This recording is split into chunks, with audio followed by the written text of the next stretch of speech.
Good afternoon and welcome to the City Council meeting of June 27th. I would ask that you all rise for the singing of our national anthem. Oh, Canada, our home and native land, true patriot love in all of us command. With glowing hearts we see thee rise, the true north strong and free. From far and wide, oh Canada, we stand on guard for thee.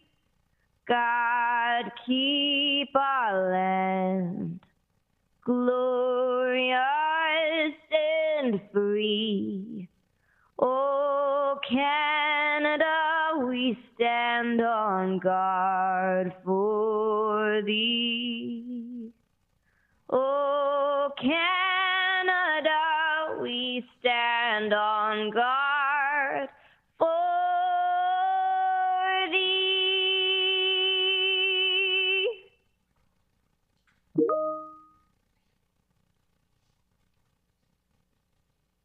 All right, well, towns for the singing of our national anthem and to the images of our country. Thank you to the National Film Board. We will get started with the adoption of the previous council minutes. Councillor O'Connor. Thank you, Mayor Clayton. Would like to recommend that council adopt the minutes of the City Council meeting held June 13, 2022, as presented. And that motion is in order. Seeing no errors or omissions or concerns, I will call the question. Please vote. Councillor O'Toole votes in favor.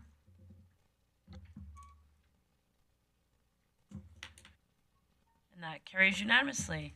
Moving on to tonight's agenda, looking for a motion for that. Councillor Thiessen. Thank you very much, Mayor Clayton. I move that council approve and adopt the agenda as presented. Perfect. That motion is in order. We'll call the question. Please vote. Councillor O'Toole votes in favor. And that too carries unanimously. Moving on to the delegation portion of our meeting, just for those who are watching who might be unaware, at the 3 p.m. portion of our council meeting, you do not need to let us know ahead of time that you are coming. If you do, great, gives us a heads up of what you might want to be talking about. But if you don't, you're more than welcome to come to City Hall, jump in at the 3 o'clock meeting. Our evening portion, though, we do ask that you let us know ahead of time. There's a form online to fill out, and that form is really quick, but it just gives us a heads up to let you know that you're coming for the evening portion. A couple of reasons: our City Hall locks at 4:30, but also if there ends up not being a meeting and you're planning to come, then we'll be here. But if we don't know anyone's coming and there wasn't any business for the evening, then we wouldn't have our evening session. So regardless, today we have two delegations. First, item 5.1, the Grande Prairie Downtown Association. I see a couple representatives in the audience. If you want to come on up, sit at our table, introduce yourselves for those who are watching at home, and then 5 minutes, an opportunity to talk, and then I'll open it up to council for questions, and then our delegation portion is dealt with at the end of the afternoon session. So welcome. Yes, Councillor Bosch. I need to declare a conflict. Perfect. So Councillor Bosch will declare a conflict based on that. This is her employer, and I'll wait for her to leave the chambers. And then just I'll ask that you introduce yourself, and then, 5 minutes, feel free. Thanks. Hello. I'm Christina McNeil I'm the chair of the Downtown Association. I'm going to read this letter to let you know what I want to say, I guess. 2021 was consumed with Phase 4 construction project. Not only were immediate businesses affected, but the entire core felt disruption of this project. With the assistance of the City of Grande Prairie Council, approved a $90,000 grant to the Downtown Association and Streetscape project from the existing project funding budget to be allocated to the Downtown Association to hire a marketing firm and create a large marketing and awareness campaign. Of this grant, $20,000 was allocated to the Art in the Alley project. Thus far, we have installed 8 new and beautiful murals in the heart of the city and will continue the project into 2022 with the new mural installations. We are proud to say that we delivered a marketing campaign like no other. The intent was to make the public aware that our membership focused on the positives and not the negatives. Usually associated with construction, embracing a paradigm shift on how we and those who have to navigate these barriers look at the construction process. With the invention of the over-exaggerated, over-eager construction character who had a genuine personality and curious demeanor, Construction Carl was a hit with our patrons, citizens, children, construction workers, and with our membership. While using predominantly innocent humor, he informed the public of our vast variety of businesses, interacted constantly with the public, educated on parking options and route changes, as well as demonstrated a close and personal connection with the project through the 6 months. We executed over 80 videos and numerous photo ops, which were constant presence on social media, resulting in positive feedback by patrons and citizens alike. In the bigger picture, to complement the foresight of the city of Grande Prairie to revitalize the heart of the city through a variety of marketing techniques and contests, we gave to the public a reason to come, embrace the construction work, and brought new and young demographic to the core. In the weekly contest activities, we gave 24 weeks of construction Carl Tonkas, including 4 ride-on toys and 24 weeks, $400 a week of Downtown Association gift cards. Our finale was a $1,000 co-op shopping spree. With the unfortunate, unexpected extensions of the Phase 4 construction project continuing from May into August of 2022, we are requesting an additional $20,000 in assistance to continue the marketing and awareness campaigns to assist our members and citizens in navigating through this project and celebrating the finish line of the multi-year downtown enhancement project. We look forward to new and exciting economic impacts, the positive quality of life and pride of place attributes, and the growth in density in the city center. Thank you. Great, thank you for that. So I'll open up to council for questions for the Downtown Association. If it's in regards to how this could happen, where the money comes, all that stuff, I just suggest that we leave that to the delegation portion of our meeting, which is at the end. But question now for the presenter in regards to the project itself specifically. And if you have questions for the downtown president, I'll ask you to jump in the queue. Councillor Blackmore. Thank you, Mayor Clayton. I'm wondering if you can give us an idea of where you're going to, where you're planning to spend the $20,000 and what impact that will make to the businesses who are downtown. I think we're going to continue with like the advertising and marketing because times have been really tough for the businesses, and we want to create a really positive experience to get more people to come downtown. All right. Thank you for that. Any further questions for the delegation? Councillor O'Toole. So I've heard doom and gloom, but is there anybody been successful in their businesses? Is it picked up? Is there an opportunity in the future that you can see where businesses are going to pick up? I'm hoping, I think that just creating a positive spin, we're going to get more people to come down because now it is doom and gloom. People are avoiding. So I think we really need to change the mindset of the whole dynamic that, this is a fancy new place. This is we want more and more people to experience it for sure. So there's no metered parking downtown at this point in time? There's no metered parking. So she's free to park just like at the mall or anywhere else? Well, they have a 2-hour restriction, I guess, for if you over park, but other than that, I don't think it's been enforced too much. What about the professional business, the accountants and the dentists and stuff? Are they doing okay? I'm not sure. There you go. The dentist. Okay, well, thank you. All right, any further questions for the delegation? Seeing none, I thank you for coming tonight. As I mentioned, the delegation portion is handled at the end of this afternoon session. You're more than welcome to stay and watch, or if not, you can go home and watch, or someone will get in touch with you. Thanks so much. Moving on to our second delegation this evening, Mr. Joel Park. Mr. Park, if you just wanted to come forward, introduce yourself for those who are watching, and again, 5 minutes and an opportunity for questions after that. Oh yes, sorry. Thanks, Councillor Leonard. 1 second.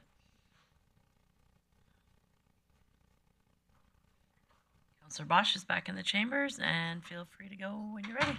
Thanks. All right, thank you, Mayor Clayton. My name is Joel Park. I'm here on behalf of the Rotary Club of Grande Prairie. I have with me here today our incoming president, Mark Woods, as well. And I just want to talk to you about the project that we've been working on to assist with the humanitarian crisis that's resulted of Russia's invasion of the Ukraine. As many of you are aware, or you ought to be aware, there has been a fairly large-scale invasion which has resulted in several million refugees being displaced throughout Europe. Canada has a lot of roots with the Ukrainian people. There's about 10% of the Canadian population can trace their roots back to the Ukraine, and there's a lot of people that feel very much in sync with the troubles that they've experienced over there and want to help. And there has been to date, because of the new CUAET program, which is a visa program put out by the Canadian federal government, which allows a fast-track process for Ukrainians to come to Canada. There has been 330,000 applicants approximately that have asked to come to Canada. Of that, the Canadian government has approved about 140,000 of those, and about 50,000 have managed to arrive in Canada in some way, including some here in Grande Prairie. They face a lot of barriers. Many of them were fleeing with literally nothing but the clothes on their back and maybe a small bag. Many of the first refugees that we greeted at the airport that arrived here had literally nothing but carry-on. So what we do when they arrive is we billet them immediately. We find a home for them to stay in for a couple of weeks, and we assist them with a lot of the processes of just being able to function in Canada. In other words, getting them a social insurance number, getting them set up with bank accounts, Alberta Healthcare cards, new cell phones so that they can communicate with employers here in town. And many of them don't have strong English. I would say maybe approximately 10% are fairly functional in English. So we've also been setting up English as a second language classes for these people. We have also we immediately also get them hooked up with work. So we focus quickly on getting them employed and earning so that they can sustain themselves and support themselves. It's frankly, that's a condition of our club's involvement in helping them get set up here. We're not looking to take a refugee crisis that exists in, say, Poland and move it here. What we want to do is we want to get them here so that they can rebuild their lives in quickly. And after these 2 weeks are done, we locate apartments for them or houses or whatever is appropriate based on their family size. We get them in, we help them with their damage deposit, we help them with their first month's rent, and at that point, they're effectively good to go because they're now able to sort themselves out. They've got jobs, they've got income, they don't have to worry about their bills for the first couple of months, and they're in good shape. The problem is that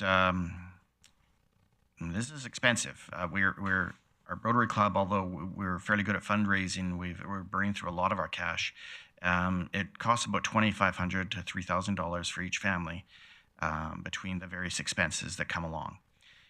We have other expenses that we need to pay for as well, such as English as a second language teachers, therapists. Some of these people have some PTSD, depending on whether or not they were fleeing from the war zone directly, and some have been. There also is some childcare issues because those people, even though they're here with a work permit, they're not eligible for the Canadian tax credit. They're not eligible for the discount on daycare because they're not Canadian citizens. So I would like the city to support our Rotary Club in helping these people. We've got a pretty excellent flow, I think, hey, Mark, in managing what is a fairly large number of processes just to get a single individual in.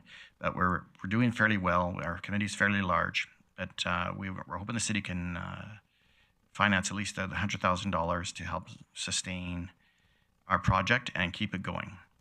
And I would like to also just, from a strictly practical standpoint, although I think this is the right thing to do from a humanitarian perspective, this is also good for the city. We've got a large gap in our labor market here. A lot of businesses do not have full employment. I had one employer who called me up and said, I've got 61 positions available. Send me as many people as you can. These people are helping develop our community, develop our tax base, increase the competitiveness and ability to function for all the businesses in this town. So this is a win-win-win. We just got to get them through the first 3 weeks. Thank you very much. Do you have any questions? I'll check the queue here. Yeah, absolutely. Thank you for your presentation. Opportunity for council for questions. Again, not around where we would find this money if we found it, not the process. We'll deal with that at the end. Truly questions for the delegation. And my queue is full, so I'll give you a heads up. Councillor Thiessen. Thank you very much, Mayor Clayton. Thanks for coming in today, Joel and Mark. Really appreciate the work that you guys are doing here in this regard. And well, if you know me, you know that war is one of my biggest, I don't know, I hate it. So, I'll speak out for it. And anything we can do to help the people who are suffering through the causes and effects of war, I'm all for it. So $100,000 is the ask to the city today. I'm sure a lot of people want to ask that. That was the first question I wrote down. $2,500 to $3,000 per person to get them up and started. I guess two questions. First, has Rotary Club looked into other levels of government and the assistance that could be provided through those levels of government as well as municipal, for one? And for two, how many Ukrainian people or families is the Rotary Club planning to or hoping to bring in to Grande Prairie to assist through this program? So both good questions. No, we haven't addressed the Alberta or federal government because the federal government is already doing something in that they are providing a one-time grant of $3,000 per adult and $1,500 per children. So that's where they feel they're doing their bit already. But the federal government has decided, and frankly, rightfully so, that the way, because we're not the only group doing it. We're the only group doing this in our city, but there's groups like our groups in hundreds of communities across Canada. And I think they recognize that because there needs to be some micromanagement of their integration, that's really the best way to do it is just give some funds to these Ukrainians, which helps us nonprofits help manage those funds over time. But as to how many are coming, this is an interesting question because we have a Facebook group that we've created specifically for Grande Prairie. And so people who are on the sort of, there's the groups around Canada, the larger groups, will sometimes say, based on your skill set, you should go and look at Grande Prairie, and they ask to join our page because the Grande Prairie is going to be a good fit for them. We set up this page maybe 3.5 weeks ago. We probably have about 1,500 people in it as of today, and we're getting 60 to 70 more families joining it each day. It's a lot. Now, don't get me wrong. Some of these families are asking to join more than one group. There's multiple groups, again, across Canada doing this, so they may be tire kicking and seeing which community might be the best one for their family and their situation. But there's no question that we could bring over a very large number of people, And I think that ultimately, unfortunately, we're not going to be able to meet the needs of all of them. Yeah. Okay, no, thank you very much for that. I did have another question, but I'll say that we got a full queue, so I'll let everyone else ask a question. Thanks. Councillor Berg. Thank you, Mayor Clayton, and thank you, gentlemen. So you're asking for $100,000, and I see beds, pots, pans, toiletries, etc. Would you see value in some city services such as bus passes for transportation to these jobs, to English courses, etc.? Is there value in there? Have there been requests for that? Yes, there is. Bus passes would be great. Even memberships to Eastlake Center would be great because we got a lot of single mothers coming. Some of the men are staying behind, depending on their situation, to fight, and so we've got lots of kids coming in, and that would be helpful as well. Yeah, anything that helps relieve the financial burden. And the reality is that a lot of these people that come over, if they're, say, a single mom and they can't speak English, they're fairly limited in what they can do for work until they get their English up to speed. And although most of them speak 3 or 4 languages, it's almost never English because Ukraine's been behind the Iron Curtain for 2 generations, right? So they'll speak Ukrainian and Russian and Bulgarian or Slovakian, some Baltic language, right? So they're basically, we're putting them in minimum wage jobs, right? So cleaning in hotels and things like that. So there's no question there's a financial struggle that comes with trying to raise a child on minimum wage, right? So the more assistance we can give them until they can get their language skills up to work and get a job in a better paying position, the better. Great, thanks, guys. Thank you for that. Councillor Bressie. Great. Just trying to get a sense of what's going on with them and the needs of the community. It's good to hear you're doing ESL and therapy sessions. Is there anything where they can go to socialize with one another and be in their diaspora community? And it's a great question, and it's something that we're trying to think about and be cognizant of. In fact, I had a barbecue at my house on Saturday, and there was 35 people in my backyard, and it was interesting just watching them interact because they were all sort of standoffish but a couple hours later they were all talking and having fun with each other. But I mean, you're bringing up a really important point, Dylan. It's if they come here and they feel socially isolated, culturally isolated, they're not going to do well here. They're not going to thrive here. And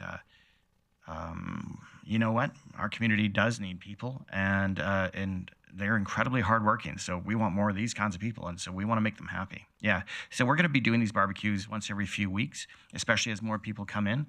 And we're just kind of putting the cost of that onto the hosts that are throwing the barbecue. So we just eat the cost of that. We're not going to take that out of any funds that are donated to us, because it's something that's just the right thing to do, and it's sort of easy to do. Yeah, and I want to talk, when council gets to talk, I want to talk cash contributions, but also I love that Councillor Berg talked about transit. I also wonder if there's an opportunity to do, maybe there's a weekly time at the activity center or a couple times in the summer that's just for them at the outdoor pool where they know they can go for free and be around other people in the community. So I hope that we'll look for those kind of gift and kind opportunities to help them, as well as look at some. Yeah, that's a good idea. Thank you. Thanks for that, Councillor Bressie. Councillor Blackmore. Thanks for coming this evening. It's great to see you again. Yeah, you as well. Yeah. There's 4 Rotary clubs in town. Yes. And are all 4 participating? And then the second part of my question is, what about other service clubs in town or other fundraisers? Is there funding organizations like the United Way? Are they doing anything? We do have, our committee has expanded to now include members from a couple of the other Rotary clubs. So they are getting engaged as well. And as our committee continues to grow a little bit, just because out of sheer necessity, we are tapping other members of other clubs. As you know, Rotary is a fairly large and strong community in this town, and they're good to be able to reach out to. I haven't considered United Way, and I know this is a bit embarrassing, but I don't really know what their mandate is. I guess I don't know what they could do for us. So if you'd be happy to educate me, I'd be happy to look into it. Yep. Sure, that'd be fantastic. Yeah. Perfect. Thank you. Councillor Leoners. No. great work, and good initiative. So thank you for your time. Like, when I hear the numbers you talk about, I think it's absolutely wonderful that people are considering our town. But I could see the number being huge, and even if we were to donate 100,000, that might just be a small smidgen of what you might need long term. I'm just wondering if you'd even considered something like the Habitat for Humanity model, where they might, if we're giving them all this stuff and giving them jobs and saying, okay, well, as part of this relief thing, that you pay $50 a month back into kind of establishing this, so it helps to pay for all the other people that are coming as well too, and maybe offsets, because if you've got 50 people in there, if you're contributing every month, you pay for another refugee, and then it becomes partially sustainable. I don't know. I'm throwing it out there. It might sound a little harsh, but it does. If the mountain gets so big and overwhelming, then it might just be. And for Habitat for Humanity, that's kind of how they operate, and it seems to be an effective model. Yeah. Although good in concept, because many of them are starting off with minimum wage jobs, I don't think that they'll even have the flex to make even a small donation, at least for the first 6 months to a year. And please don't misunderstand me. Like, again, when I say they're hardworking, some of them are. Like, some of them were talking to me about how when their English is good, they're going to start a business and they're going to do well here, right? And they're eager to do that. And those guys will absolutely be able to afford it. But I'm really hoping that in a year from now, this war's over and this humanitarian crisis will have stopped, and we don't need to try and help people at that point. I don't know what the future is going to bring, but of course that's where the value of that money would be. If we're getting a small portion now off of them, we'd be able to use it in 6 months or a year to assist others. And I don't know that we can ask that of them at this time. Councillor Bosch. Thank you, Mayor Clayton. Thank you, Mark and Joel, for coming. I have to commend you guys for all the work you're doing, and several people through the Rotary Club.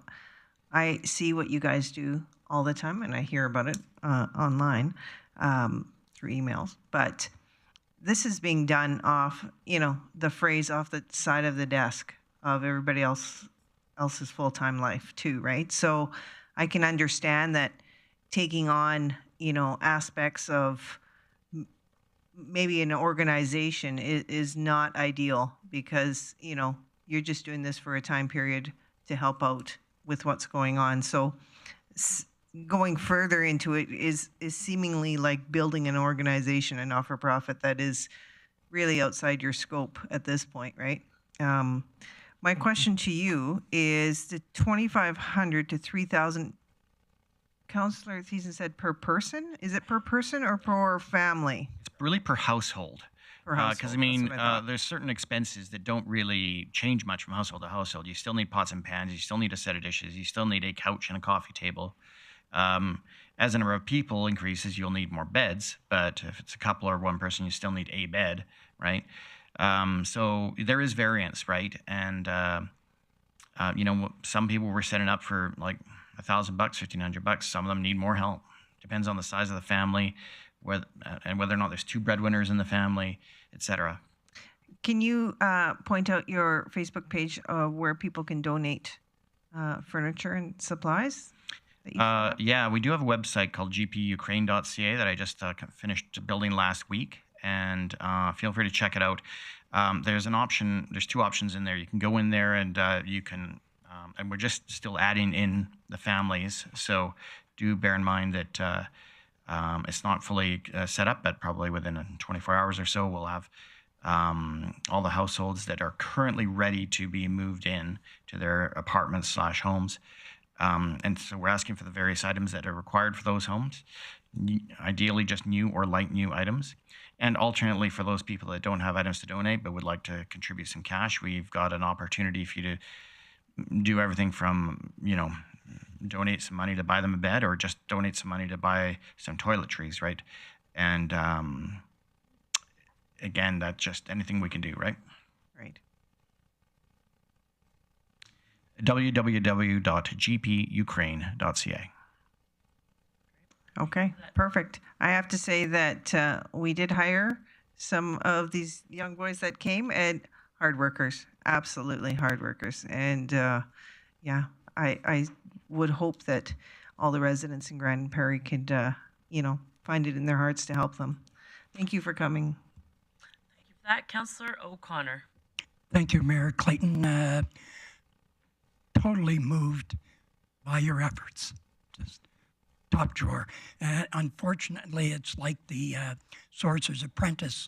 You start dipping in the pails into the well, and then it just doesn't stop. And It does feel like that. Yeah, Very, very so much. I think you need the community's support. And I was just wondering, have you reached out to the Ukrainians in the community? And secondly, have you approached the county as well? Because I'm pretty sure there's a lot of farm workers that could be utilized if they, I don't know what the skill sets are. And I know you've been on your webpage, have broken out what they've done, what they're looking to do. And I think that's commendable that you're doing that. So have you tried some of these other alternatives? So let me address the farm workers question first. That one is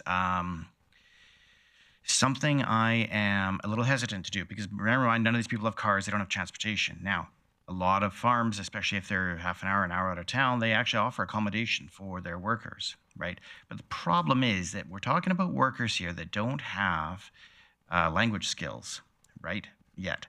And if they're isolated out on a farm, and they're getting underpaid or they're somehow being taken advantage of. They got no way to advocate for themselves, right? Whereas, and also, if the job is terrible and they want to leave it, then they would suddenly find themselves homeless too. So it's a difficult situation, and I'm hesitant to put anybody with poor language skills in that situation. So I have been avoiding that particular problem.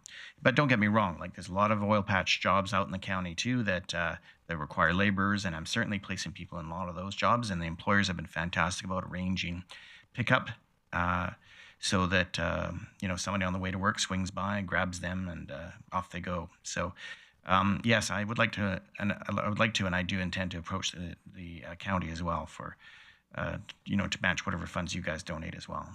Okay, that's great. Thank you very much for that. Thank you. Thank you for that. I'm just going to jump in the queue before I go to round two for councillors. So, Sure. As many people have mentioned, thank you for the work you're doing. It's extremely important in not only humanitarian efforts, but for the strength and social fiber of our community. I think kudos. As a fellow Rotarian, I'm very proud of the work that you're doing. So thank you. I did want to ask. I was speaking to a Rotarian who's on your committee, and she was explaining to me how they're helping organizing collection of furniture, etc. I'm curious, have you taken it to the next level in regards to taking potential cash that you may raise and going to a local business and saying, okay, we're going to need 20 beds, and go to the next local business, we need 20 sets of dishes. Like, have you taken money and started reaching out in the community to sort of plan ahead? And if so, do you have almost like a food bank type scenario, but with housing goods that people need? Are you starting to store it and help prepare for other people? Operationally, what's it look like? Yeah, that's a good question too. And so, for example, Harry Sandu, who is another Rotarian, he owns City Furniture and Ashley Furniture, and he's already offered to sell us any furniture we need for any of the homes that we can't get donated. He's going to sell them to us at cost. So a lot of furniture out there has fairly large markups, so this is fantastic news for us. And we are approaching other businesses to see if they'll do a bunch of stuff for us wholesale in any way they can to help us make each dollar go further, right?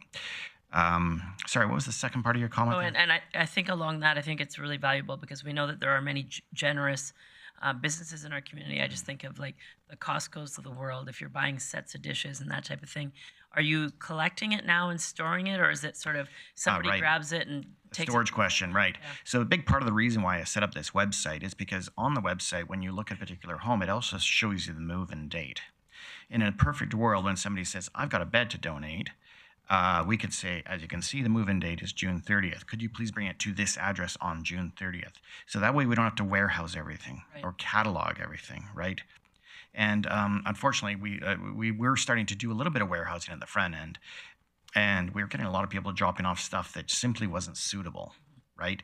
And then we just have to, then now we're dealing with other people's junk and having to do dump runs and things like that, which is, and I mean, this is already taxing a very overworked committee. So this is, I'm trying to cut that gap and reduce the amount of warehousing we can by having people be good enough to bring it to us, or even we can do a pickup, but we just don't want to move it from A to B, then to C, just straight from A to C. Absolutely. Yeah. I'm going to take a second question. Anything for you, Jackie? Thanks.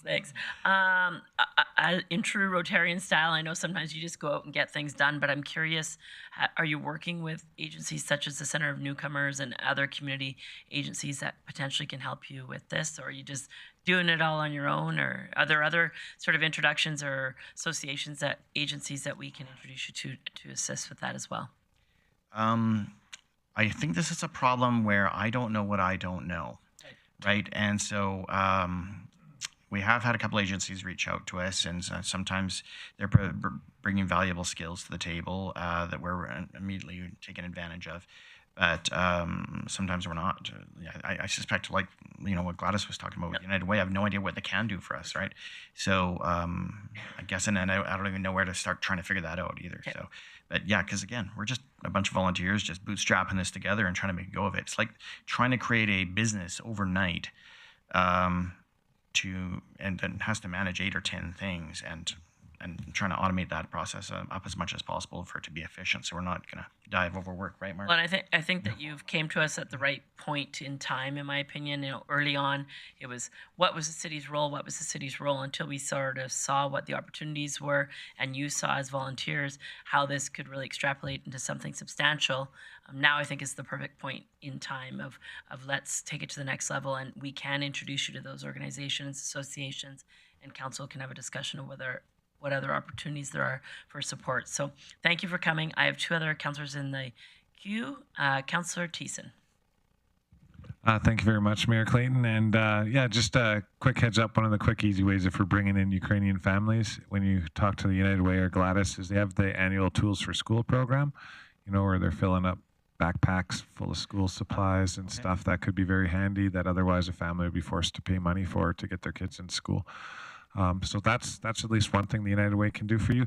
The question that I have on my mind is, so it seems like we got a chicken and an egg sort of thing here. I'm all cool with the money, but what I hear in the community quite a bit from our landed immigrants is getting English as a second language courses is very difficult, and there aren't a lot of services there. So potentially anticipating a big influx of Ukrainians. How is the Rotary Club, or where's the Rotary Club helping these people get English as a second language? Is it a peer thing, or? Yeah, so I've actually got a couple of teachers already teaching ESL. The college was gracious enough to give us a couple of rooms at no charge. So we have one beginner class and one intermediate class going on at the college. Those are running about 4 nights a week, but they are being volunteer run by teachers here in town already. Part of what we need to do is actually employ people, because that's a lot of work for them to do. And you know what? They're human beings. They got vacations coming up and stuff, and courses need to continue. So we need to get some actual ESL teachers hired. And teaching ESL, as I've found out, because again, you don't know what you don't know, but I've been told it's a form of specialization. There is a certification you can get for teaching ESL, and I do have contacts that we can hire for this purpose. And I think come the fall, we're going to have to move the courses from the college because the rooms will be needed for regular courses there. And I think we've got that sorted out now, where I think we're going to be able to put them in St. Joe's Catholic Church, because apparently they've got some fantastic teaching facilities in there. I did not know this. So that is sort of our plan. But again, that one is we're again limited by cash until we can pay for these teachers.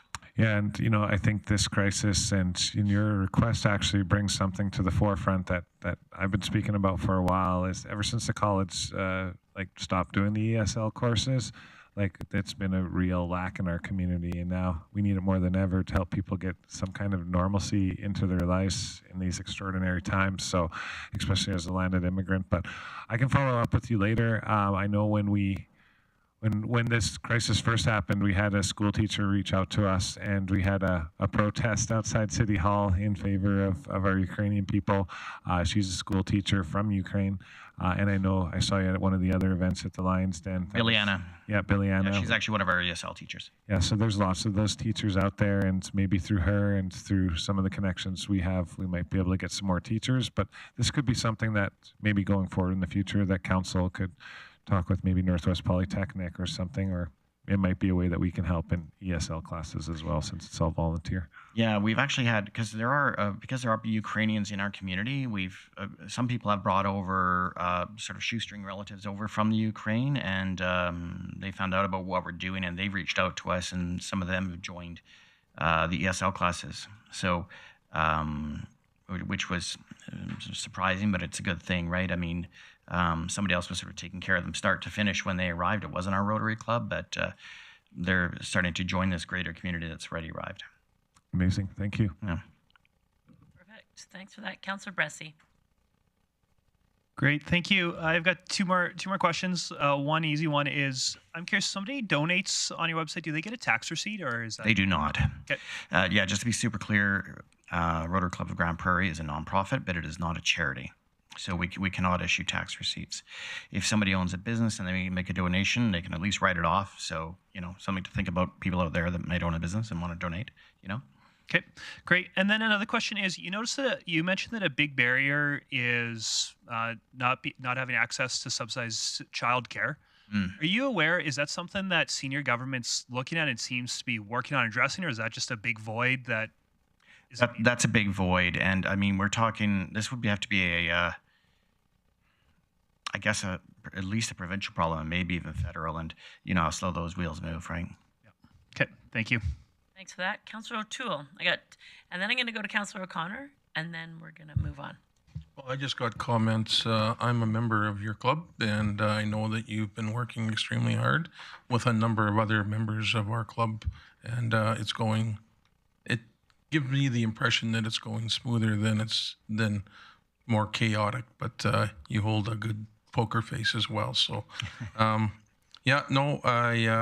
just wanted to mention the fact that do we have enough bicycles for some of these people to get around? No, and this crossed my mind, but it's further down the list, I suppose. Especially because we've got a couple of teenage kids. Man, I just love to get them a bike, But I don't know. That was a problem for another day. But if you got ideas, let me know. Okay, no, just putting the word out if anybody's got bikes. Thank you. Thank you. See ya. Okay, thank you again. Sorry. I was going to say something before you jumped in. Oh, sorry, Thanks. Matt. Yes. That is one of the sort of areas that potentially every year we have an annual bike auction. There are opportunities in that, So I think if nothing else out of this conversation, there are areas in our organization that we can connect you for future sort of successes. So Councillor O'Connor. Thank you, Mayor Clayton. Sorry to jump on you there. I'm just curious, is there an opportunity to work with the United Way, because they are a charity and can issue donations? So I'm just wondering, is there a possibility to funnel through the United Way and then they handle all the money and you don't have to worry about that? So I just thought, just as an idea and a thought. We're not concerned about managing the cash flow. Our Rotary Club is managing $1 million lotteries for years, and we got our act together on that front. Being able to issue a charitable tax receipt is good, but a lot of the organizations that normally would help you provide a flow through, as it were, so that we can provide tax receipts, often want an administration fee. So that's a bit of a catch-22, I guess. I don't know what the right answer is on that one. I don't know.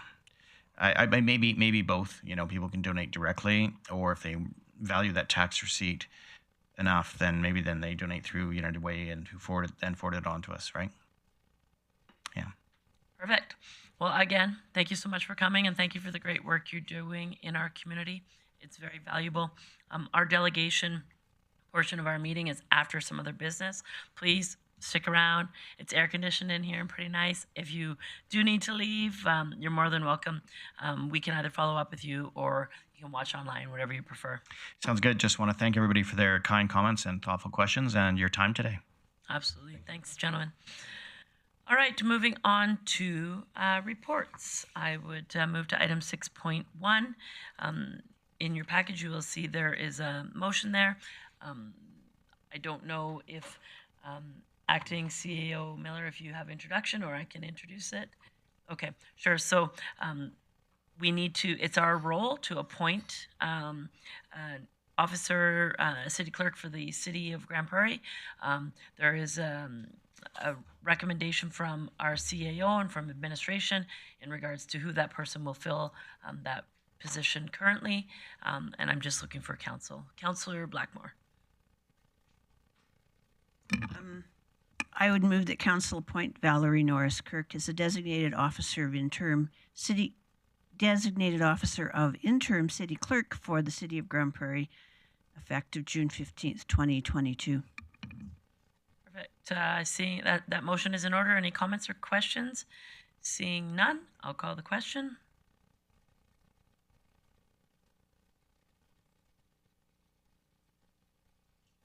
Thank you for that. That is carries unanimously. Moving on to committee business for tonight, item 7.1. Council had a committee of the whole meeting on June 13th. The minutes are in your package. I was looking for a motion to receive these. If there's any errors or omissions, please let me know. But if we could receive this item. Councillor Berg. Thank you, Mayor Clayton. I would like to move council adopt the minutes of the council committee of the whole meeting held June 13th, 2022 as presented. Thanks. That motion is in order. I see no one else in the queue for errors or omissions. Please vote.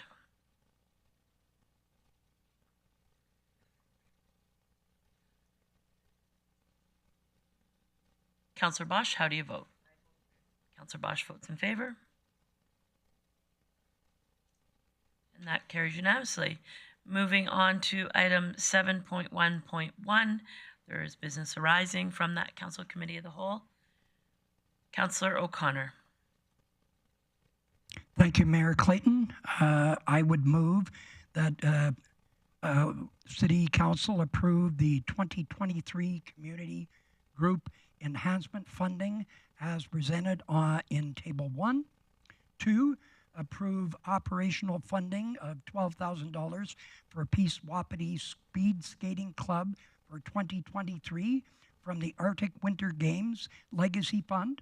3, appoint the reallocation of the funding provided to the Curling Center through a lease commitment to a community funding group funding operating grant effective 2023, and 4, direct administration to submit a mid-year capital budget request to hire professional services up to $20,000 to evaluate the feasibility of operating the Grande Prairie Curling Center to a year-round facility.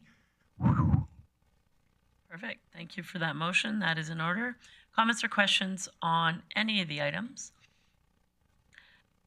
Seeing none, I'll call the question.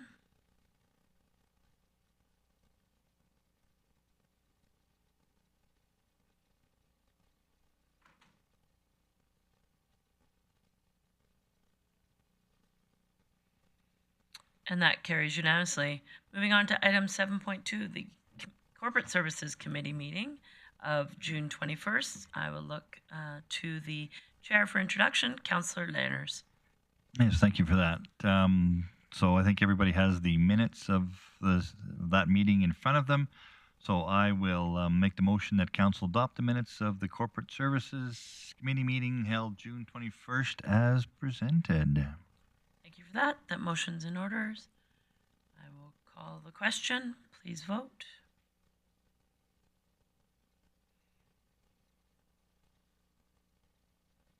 And that carries unanimously. Councillor Lerners, you had one item of business. I do.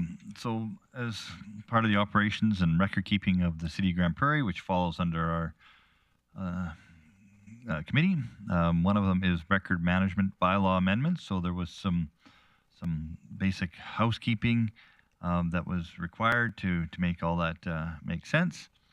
And so I will start this off by asking council to give first reading to bylaw C-1348A, being an amendment to the records management bylaw. All right, thanks for that, Councillor Leonard. So this is first reading on this housekeeping bylaw amendment. I will call the question as there's no debate or discussion on first reading. Please vote.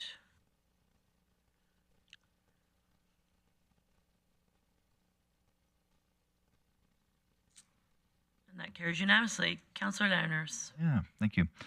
So, just in keeping the process going, I will then ask council to give second reading to bylaw C-1348A.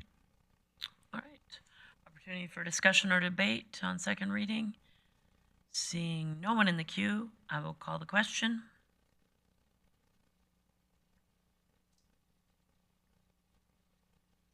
That carries unanimously. Councillor Leonard. Yeah, so I guess the next step is to ask council to, or move that council have third reading of bylaw C-1348A at this meeting.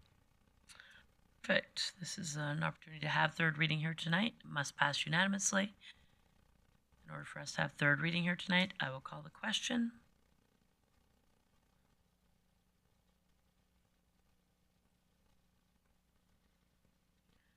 And that carries unanimously. Councillor Leonard. Yeah, and finally, since we've gone through that, I'll ask that council give or move that council give third reading to bylaw C-1348A, being an amendment to the records management bylaw.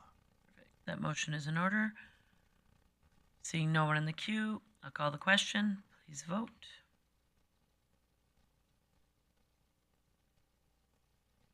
And that carries unanimously. Councillor Leonard, any highlights from your meeting? Well, not really, other than the fact that it's coming to the end of the month, and so if you're interested, you should make sure you get your taxes in before the end of June. Otherwise, the city penalty police ferries will come chasing you down. So, other than that, I have nothing else. All right. Moving along to item 7.3, the Protective and Social Services Committee meeting held June 21st, and I'll turn that over to Councillor O'Toole. Thank you very much, Mayor Clayton. I move the council adopt the minutes of the Protective and Social Services Committee meeting held June 21st, 2022, as presented. That motion is in order. I will call the question. Please vote.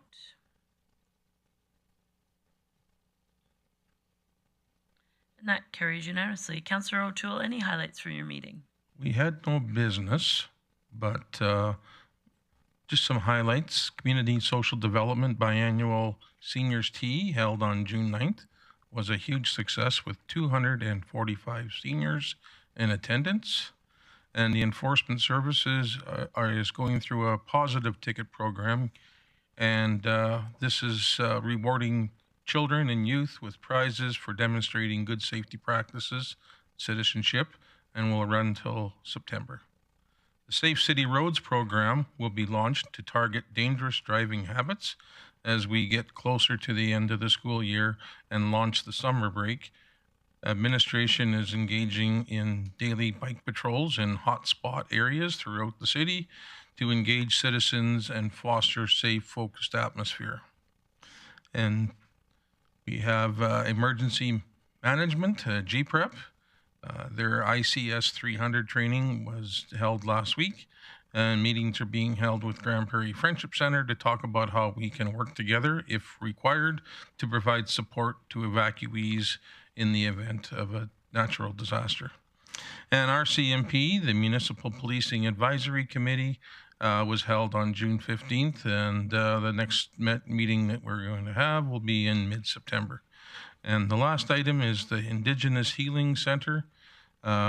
Community Social Development Manager presented committee with information regarding the potential of a healing tent as requested by our city resident. It is crucial that the process of determining the location and other considerations for the healing tent, TP, is led by an Indigenous community. And that's my report today. Thank you. Thank you for that, Councillor O'Toole. Moving on to item 7.4, the Community Services Committee meeting of June 21st. I'll turn this over to the chair of that meeting, Councillor Thiessen. Thank you very much, Mayor Clayton. I would move that council adopt the minutes of the Community Services Committee meeting held on National Indigenous Day, June 21st, 2022, as presented. That motion is in order. I will call the question.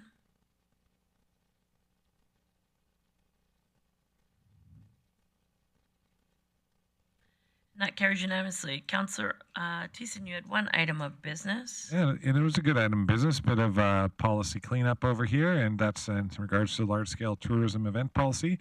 And to that, I would move that council approve amendments to policy 317, funding for large-scale tourism events. So just speaking to this motion, the changes that were made inside of this policy is to include a statement related to events that wish to generate fundraising revenue, and in addition, language around the eligibility of the grants was amended, identifying that events can only be supported through one stream of grant funding in the city rather than multiple streams. So I would encourage council to ask any questions if you have them, and if not, to vote in favor of this. Thank you. Perfect. That motion is in order. Any comments or questions on the motion? As you'll see in your package, it's truly just some updates. I see no one in the queue. I'll call the question. Please vote.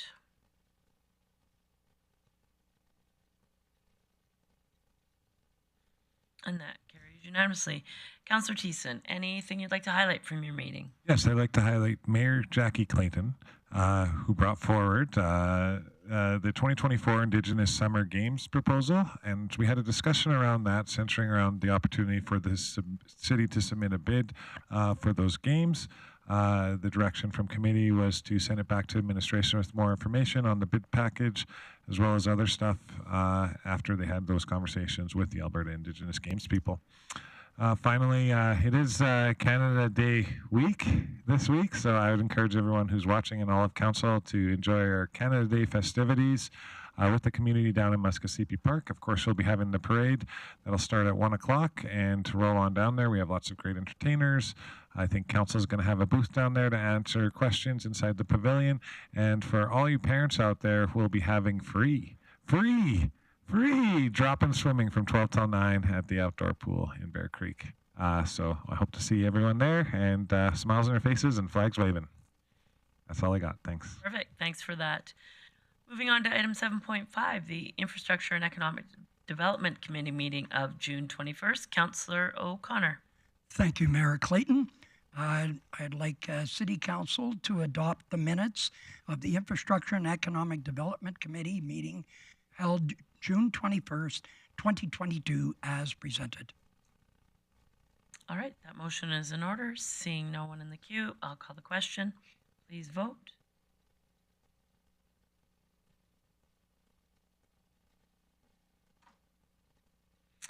And that carries unanimously. Councillor O'Toole, you had a couple items of business. 7.5.1, the Bear River Control Structure Maintenance. Councillor O'Connor will... What did I call you?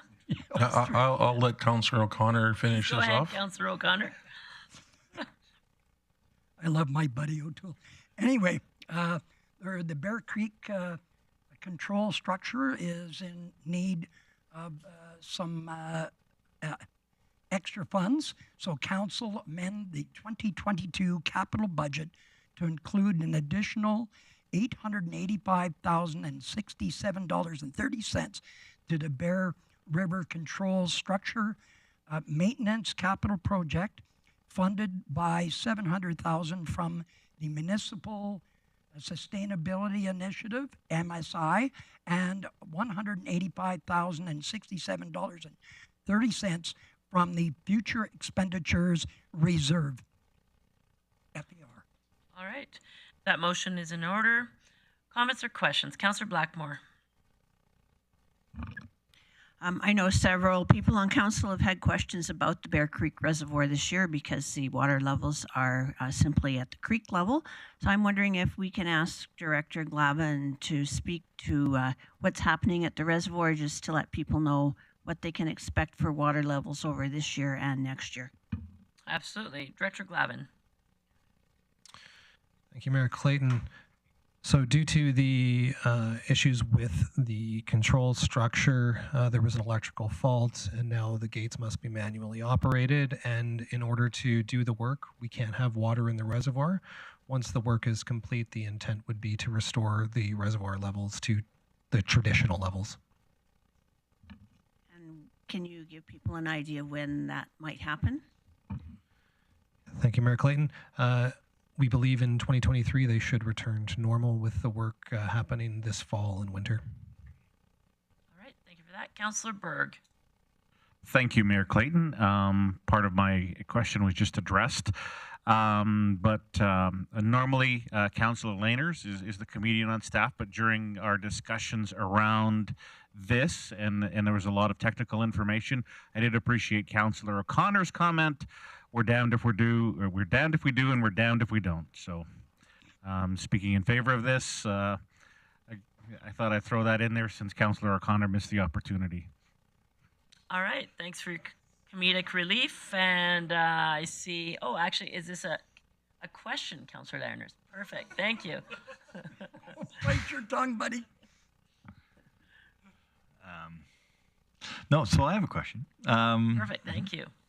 So the electrical fault that occurred, is it a safety risk, or is it just simply that we want? Can I guess the question is, can they be operated manually, or do we need to have this electrical thing? And what's the cost? Because I guess my point is, what's the rate of return? If we're going to spend $500,000 just so that we can have a button to push, as opposed to having to call someone and they have to crank it up, I just trying to see if that's what we're after, or is it other than perhaps a safety concern as well? Director Glavin. Thank you, Mayor Clayton. My understanding, it is a safety concern. However, it's not the cost to fix the electrical fault is a drop in the bucket in the case of the overall capital project. Okay, thank you. All right, seeing no one else in the queue, I will call the question. Please vote.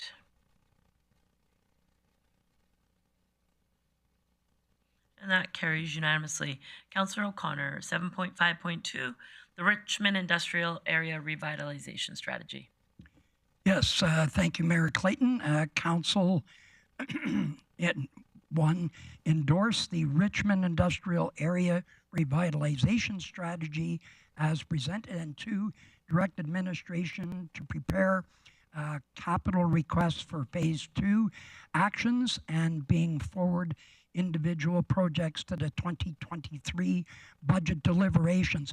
And seeing as how I missed the opportunity last time, I think it's really important between the city and the Richmond industrial area, they've worked together to come up with a study, and I would recommend council approve this going forward.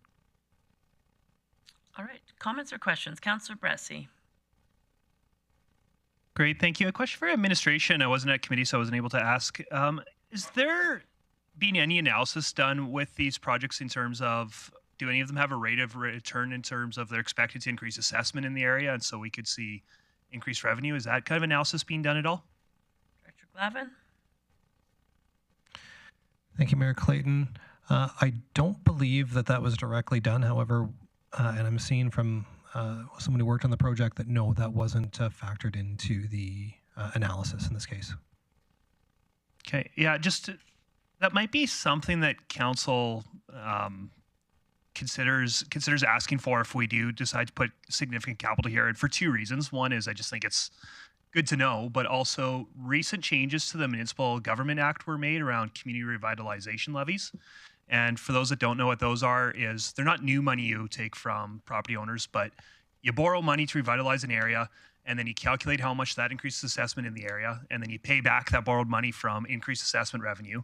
And what's neat about revitalization levies is the province, if it allows you to do this, doesn't collect education taxes on that. So it's a way to get the province to contribute to improving an area. They haven't been doing it in about 10 years, but with recent changes to the MGA, they might be considering doing it again. So maybe wait to see a budget if we do decide to put a lot of money toward this. But that might be work that we might consider asking administration to do eventually, so that we can consider as a revitalization levy a good way to go. If the province will kick in some money because we're going to increase the assessment value, I think we should get the province to kick in money.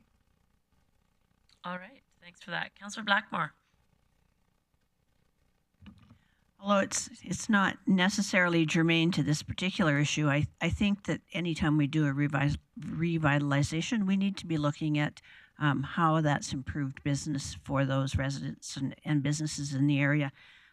Enrichment Industrial Park is the oldest industrial park in Grande Prairie and has been kind of left out there on the west end of the city to manage themselves as best they can without much support over the years. And so I encourage council to vote in favor of this motion and to continue to support redevelopment in those older areas of the city going forward, which is not to say we shouldn't be looking for a rate of return, but we need to put the money in to make that happen. Perfect. Thank you for that. Councillor Larners. Yeah, so from listening to Standing Committee, it sounded like the first year of the plan didn't really involve a lot of costs on our behalf, and so some of those costs will be left to budget this fall. I guess my question, and it's a little bit dovetails with Councillor Bressy's question because I wasn't really all that aware of all these revitalization things. Typically, it can be done either through us giving them the money, or it can be done through a local improvement levy. So when that's done, a local improvement levy, because if we're talking about rate of return, it might make sense that the people that are getting the rate of return often are they're contribute to the process. Does that have to pass a vote, or can the city mandate that and just say we're going to impose that? Director Glavin. Thank you, Mayor Clayton. My understanding is it can come in one of two ways. So it can be the local business owners or the landowners in the area can bring that forward, and so long as they can get 2/3 support of owners, that it could go forward. The city can also bring it forward, but it also still does need that support. So you could get a petition against it, and if they can get at least 1/3, then it wouldn't go forward. All right. I see no one else in the queue, so I will call the question on the motion and look forward. Councillor Bressy in favor. Councillor Bressy in favor. Thank you. Great. That carries unanimously. Thank you for the work from administration. I look forward to seeing what they'll bring forward at budget time for phase 2 opportunities. Moving on, Councillor O'Connor, did you have any highlights from your meeting? Yes, I did, Mayor Clayton, and it was a very busy meeting and went on, I think, a little long, but I think we managed the time quite well. On economic development, 4 new businesses opened up. Invest Grande Prairie held a wellness, health and wellness mixer. 25 sectors and individuals showed up. There was 1 business revitalization grant approved. Energy and environment. There is going to be a Vermeer composting session on July 7th, but I do not have a location. Is Director Glavin, has that been determined where that's going to be held? Director Glavin, do you happen to have that information? Thank you, Mayor Clayton. I don't recall off the top of my head, but I believe it's either Ernie Radbourne Pavilion or Montrose Cultural Center, but I'd have to get back to you with the exact location. Okay, thank you very much. Under engineering, the slope repair tender has closed, and then there is a major reconstruction on 100th Street between 116th and 128th Avenue. There are going to be many infrastructure items being dug up, so traffic detours will be required, and so for those businesses, plan ahead and let your customers know how to access your businesses during this period of time. The snow and ice town halls are going to be held. I'm showing July 12th and 13th, but just want to confirm my calendar says the 14th in my calendar, Director Glavin. So is it the 12th and 13th? Or sorry to put something that we could possibly deal with offline? We sure could, That'd be great. Your Worship. Thank you Thank so much. And then the Crystal Lake Bike Skills is opening on July 12th. So inviting the community to come out there and see the grand opening of this event. And that's all I have to report. Thank you for that, Chair O'Connor. I just will update that a little bit. The Bike Skills Park will be open by this weekend, but we are going to do our official opening on the 12th. So if once you see the fence down, you're allowed to use it. All right. Yeah. Moving on, no items of correspondence tonight. Moving to our delegation business. We had 2 delegations tonight. First being the Grande Prairie Downtown Association. And Councillor Bosch is going to remove herself, declare a conflict. Thank you, Mayor Clayton. I also, I'll see where this discussion goes, and I may also remove myself. If there's comes to a point where there's money put forward for support, I think I will probably remove myself and turn the meeting over to Chair O'Connor. Councillor Berg may do the same, but I'll see where the conversation goes for now. Councillor Bressie. Well, maybe I'll tell you, I do want to ask administration about if there's funding sources, so I'm not making a motion yet, but I am going to ask a question. Yeah, go for that, and then, yeah, perfect. I'm just curious. Look for administration's recommendation. I'm assuming administration's recommendation, if council wants to fund this, is ask them to come back with funding sources and not make that decision today. But is that a correct assumption? Thank you, Mayor Clayton. Okay, go ahead, Director Glavin. Yeah, if I may. So the $90,000 that was approved last year came from the capital project, as we do have allocated money for marketing and communications within the downtown Phase 4 project. There would be sufficient funds in there to fund this from as of right now. So, and not just within the capital budget, but within the communications portion of the capital budget. Specifically within the communications. So essentially, the $90,000 was allocated to the Downtown Association. They did a number of things with it that were specified in the report that went to council last year. Administration also utilized that money for signage, for radio ads. This would still meet the intent of that funding if it were to be allocated to the downtown. Councillor Bressie? Yeah, Mayor Clayton, I'd like to make a motion today. So. All right. So I will declare a conflict as I own a business downtown. As will I. Councillor Berg will also declare that conflict. I will turn this this motion over to Councillor Lanners will also declare a conflict. And then we do not have quorum. So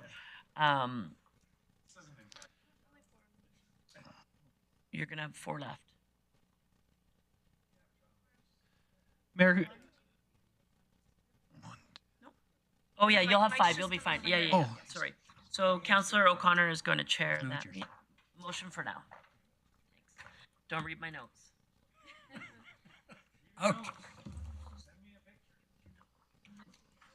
Okay.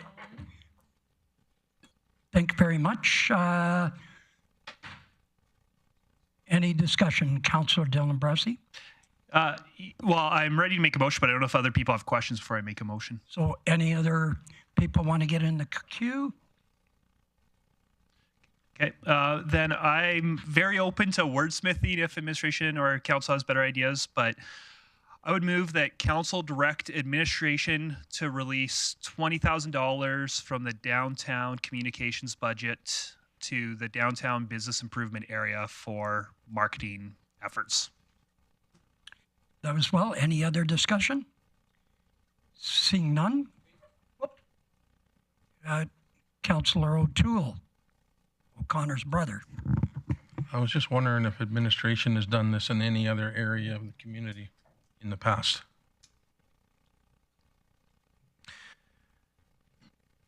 Thank you, Deputy Mayor O'Connor. I'm not immediately aware, aside from last year and the downtown.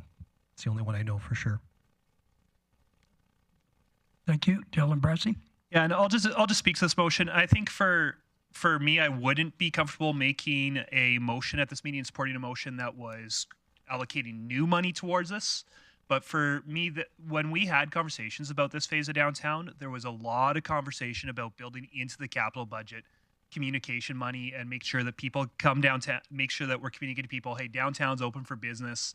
Our businesses are excited for what's going on. We want you to get down there. And this was money that we specifically built into the budget for these purposes. So in my mind, this isn't new money we're asking. We're just confirming that we still want the money to be used for purposes we already put apart. So I honestly, so yeah, for me, it's not new money.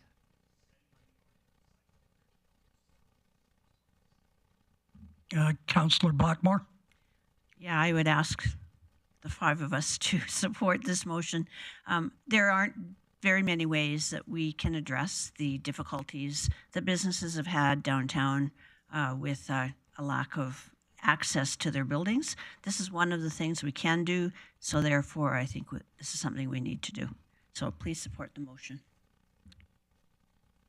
I would also encourage everyone, all five of us, to support this motion. Thank you. I'll call the question.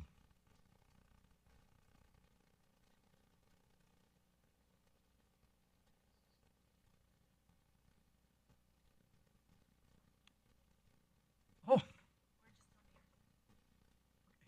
Connor is in favor.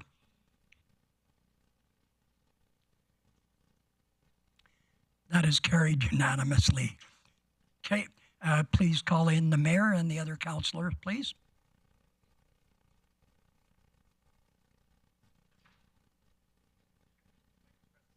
I see that. All right, just give a second for the councillors to get back in the chambers. Yeah, true. Exactly, yeah, exactly. Also appropriate. All right, I think everyone's back, so we'll continue on. There's no other business arising that I am aware of from that delegation. Now moving on to item 9.2, Mr. Joel Park and his guest from Grande Prairie Rotary Club has came to council to talk about an update on the work they're doing with the Ukrainian families that have come to Grande Prairie. Councillor Blackmore. I feel that this council has been very supportive of Ukrainian refugees and very troubled by the war that's happening in the Ukraine. So I feel that this is something we'll all want to support. There are a number of ways to support this issue in addition to the $100,000 request. And so I'm wondering if we should refer this to administration to come up with all of the ideas they can, to throw all their ideas on the table, plus come up with a direction regarding a funding source, and to move this forward as quickly as possible as well. One of the things that occurred to me when we were sitting here listening to the delegation is I believe we have a number of beds at a facility that is not going to be used, and so I'm wondering if we can include those. So that there's a lot of options that the city has through various departments, and I would really encourage us to support that. So can I make a motion, Mayor Clayton, to refer the issue of the Rotary Club of Grande Prairie and the Ukrainian refugee crises to the appropriate standing committee? For further discussion. For further discussion. So if I can just ask a question on your motion, are you looking for administration to bring back additional information as well as potential funding sources if required?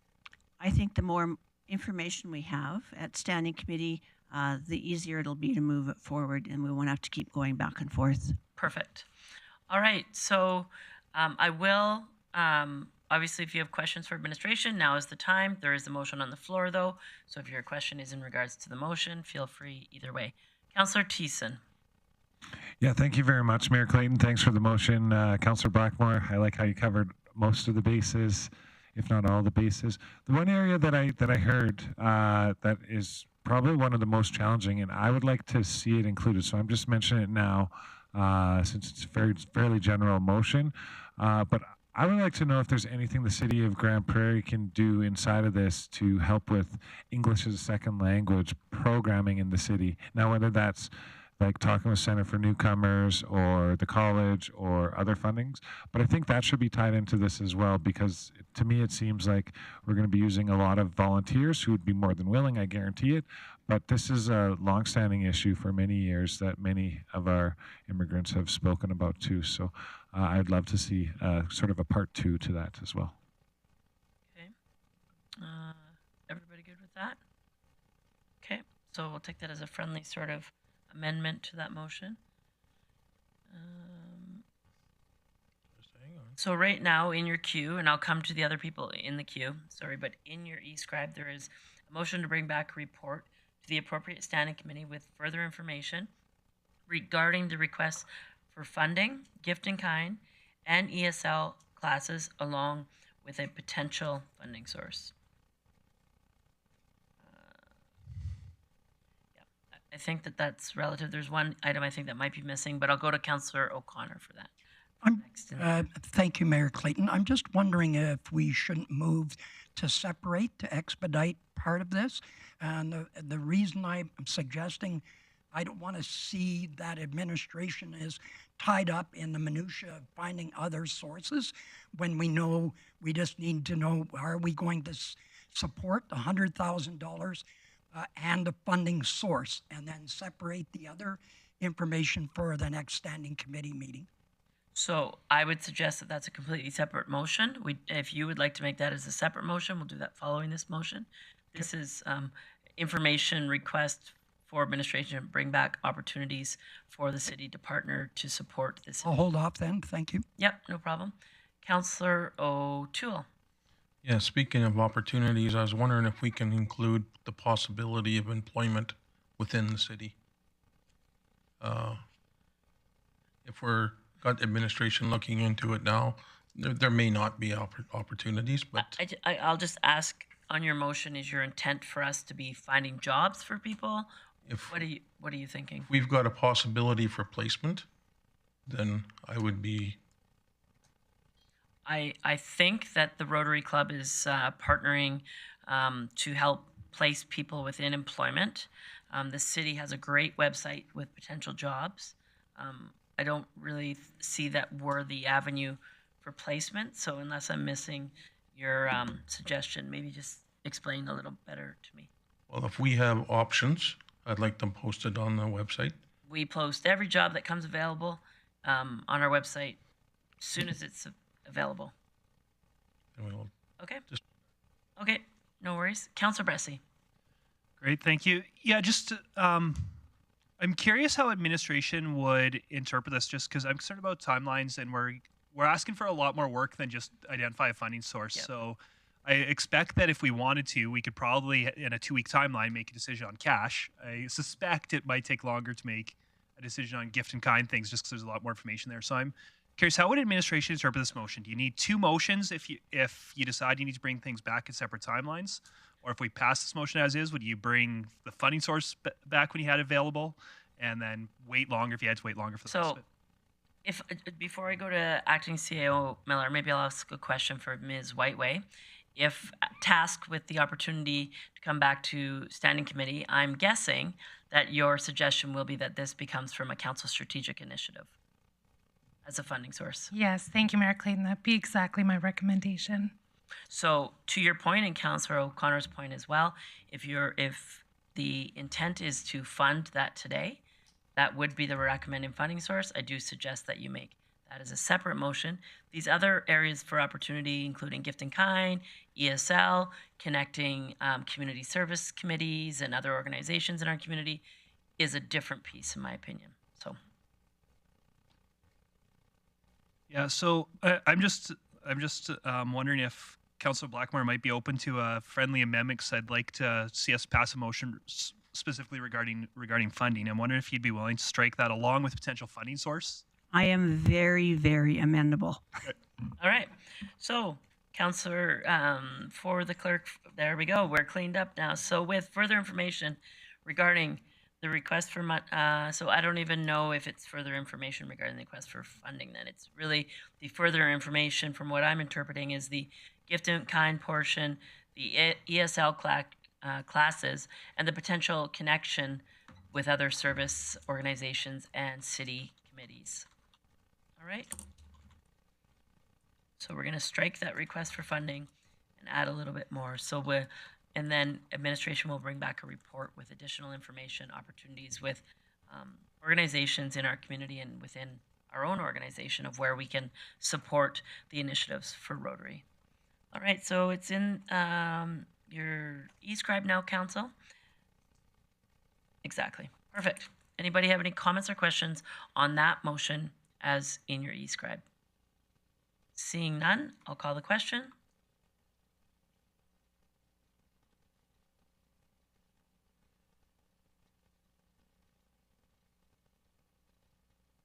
And that carries unanimously. I will see if there's any other business arising. Councillor O'Connor. Thank you, Mayor Clayton. I would like to make a motion that the administration fund $100,000 from the, what fund? The Council Strategic Initiatives Fund. Thank you. I knew I'd get it. I think that's good. I just don't think you need the word administration in there. It's to move that council support whatever dollar amount you're proposing and that the funding source be the council strategic. $100,000. Okay. So the motion is for council to support the Rotary Ukrainian initiatives to the amount of $100,000 to be funded from the Council Strategic Initiatives Fund. Councillor I got Councillor Bosch, then Councillor Berg, then Councillor Bressie. Thank you, Mayor Clayton. I just would like to say, upon this motion, I'm totally in favor of it, but I would love Joel or who was it, Mark, to come back and tell us, you know, along with this $100,000 and the potential connections that we can make, how in the end we're doing as a whole. I'd love to hear a result from the funds and the collaboration in the future. Thank you. All right, so I'll go to Councillor Berg, but the motion is in your eScribe for consideration. Yeah, thank you, Mayor Clayton. Yeah, I'm in support of this. However, I am just kind of curious if any historians in the room would know, have we assisted in funding any previous humanitarian crisis that has landed here in Grande Prairie? I will say at a high level, depending on the magnitude of humanitarian crisis, we work with Habitat for Humanity in supporting houses that are built in our community. Actual direct cash donation to a cause such as this has not been done in the past, to my knowledge. Councillor Blackmore, what do you recall? The City of Grande Prairie has supported several initiatives over the years. Primarily through support to people who are forced to come here because of fires. So we've supported them through hotel rooms and gift cards with quite an extensive program using gift cards to both Safeway and other food stores, Eastlink Center, and movie theaters. So yeah, but typically that's reimbursed from the province. Well, a portion of it is reimbursed from the province. Yeah. And this, again, is also it's not being reimbursed, but it's being supported by federal government money as well. Great, thank you for the information. Councillor Bressie. Great, thanks. Just a question for Councillor O'Connor. Move the motion if I may. I'm just curious why the $100,000. I really want to support. I'm just struggling. I'm not opposed to $100,000. Just trying to struggle with where I think our appropriate support is. Yeah, well, that was Mayor Clayton? Yes. May I proceed? Absolutely. Thank you. In response, that was the number that they provided us to support the Ukrainian. They mentioned $100,000. I'll go to Councillor Thiessen, and then I had a comment. Go ahead. Yeah, thank you very much, Mayor Clayton. I am supportive of this. I think If you look at the Rotary clubs and internationally, the great work that they do, not only in our community but abroad, it comes from the passion of the individual members and the committees that help make this stuff happen. And I have pretty strong faith that if they they're asking for $100,000, it's going to go to a glorious cause. So I'm cool with that.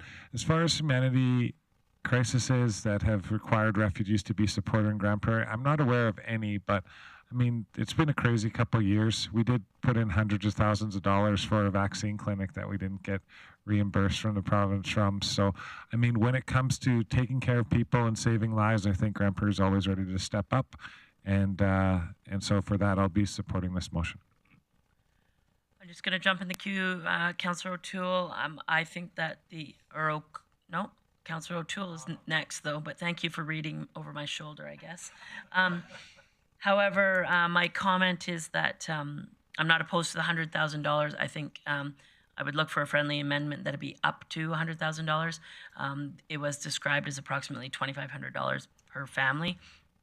If that money's not needed, I know Rotarians are very thrifty and make good decisions, but I'd be more comfortable if you take a friendly amendment of up to $100,000. I would accept that amendment, Thank you. Mayor Clayton. Councillor O'Toole. Yeah, I'm personally very happy that it looks like this might go through. I know my family has dug in their own pockets and supported this in numerous ways. And with that, this is a good news story no matter how we look at it. And it's nice to have good news stories. Thank you very much. Thanks, Councillor O'Toole. I'll just say that I too will support this. I think that this fund is exactly for these types of things, where council sees the need to fill a void in our community, to support our community strategically, and this is a perfect use of these dollars, and it supports the initiatives that Rotary has done, and will just continue to grow that program. So thank you to the Rotary Club, but also I will support this because I think it's the right thing to do for our city, and it'll be the right thing to do for our hearts, for sure. Councillor Bressie. Great, thank you, Mayor Clayton. I'm not struggling with supporting this in principle and giving the money. I am struggling with just process a little bit, and I think you touched on it a little bit with me. I think the challenge I'm really having is that I really believe that our community is a generous community. Rotary Club makes things happen and will accommodate every family we can get. Yeah. I also really recognize that to some extent this is outside of our control. We don't know how much we'll get from the federal and provincial government. It's that I think that up to is important, but I'm just kind of curious. I don't know if you've got comments or administration has thoughts in terms of how does that get administered? Because I also don't want them to have to come to us every time they need $1,000. I don't necessarily want to write a $100,000 check and it doesn't get used. I'm just kind of curious if anybody has any thoughts on process-wise of what this might look like. I see our CFO, Ms. Whiteway, has her hand up. Please feel free to jump in. Typically, when it's an up to type of situation for grant funding, we will work with the organization to put in a kind of a claim process, so they can claim with us on that $2,500 to $3,000 per household situation. So we can make the agreement structured like that and do kind of a period of claims up to the $100,000. All right. Councillor O'Connor to close. Yes, thank you. And excuse me.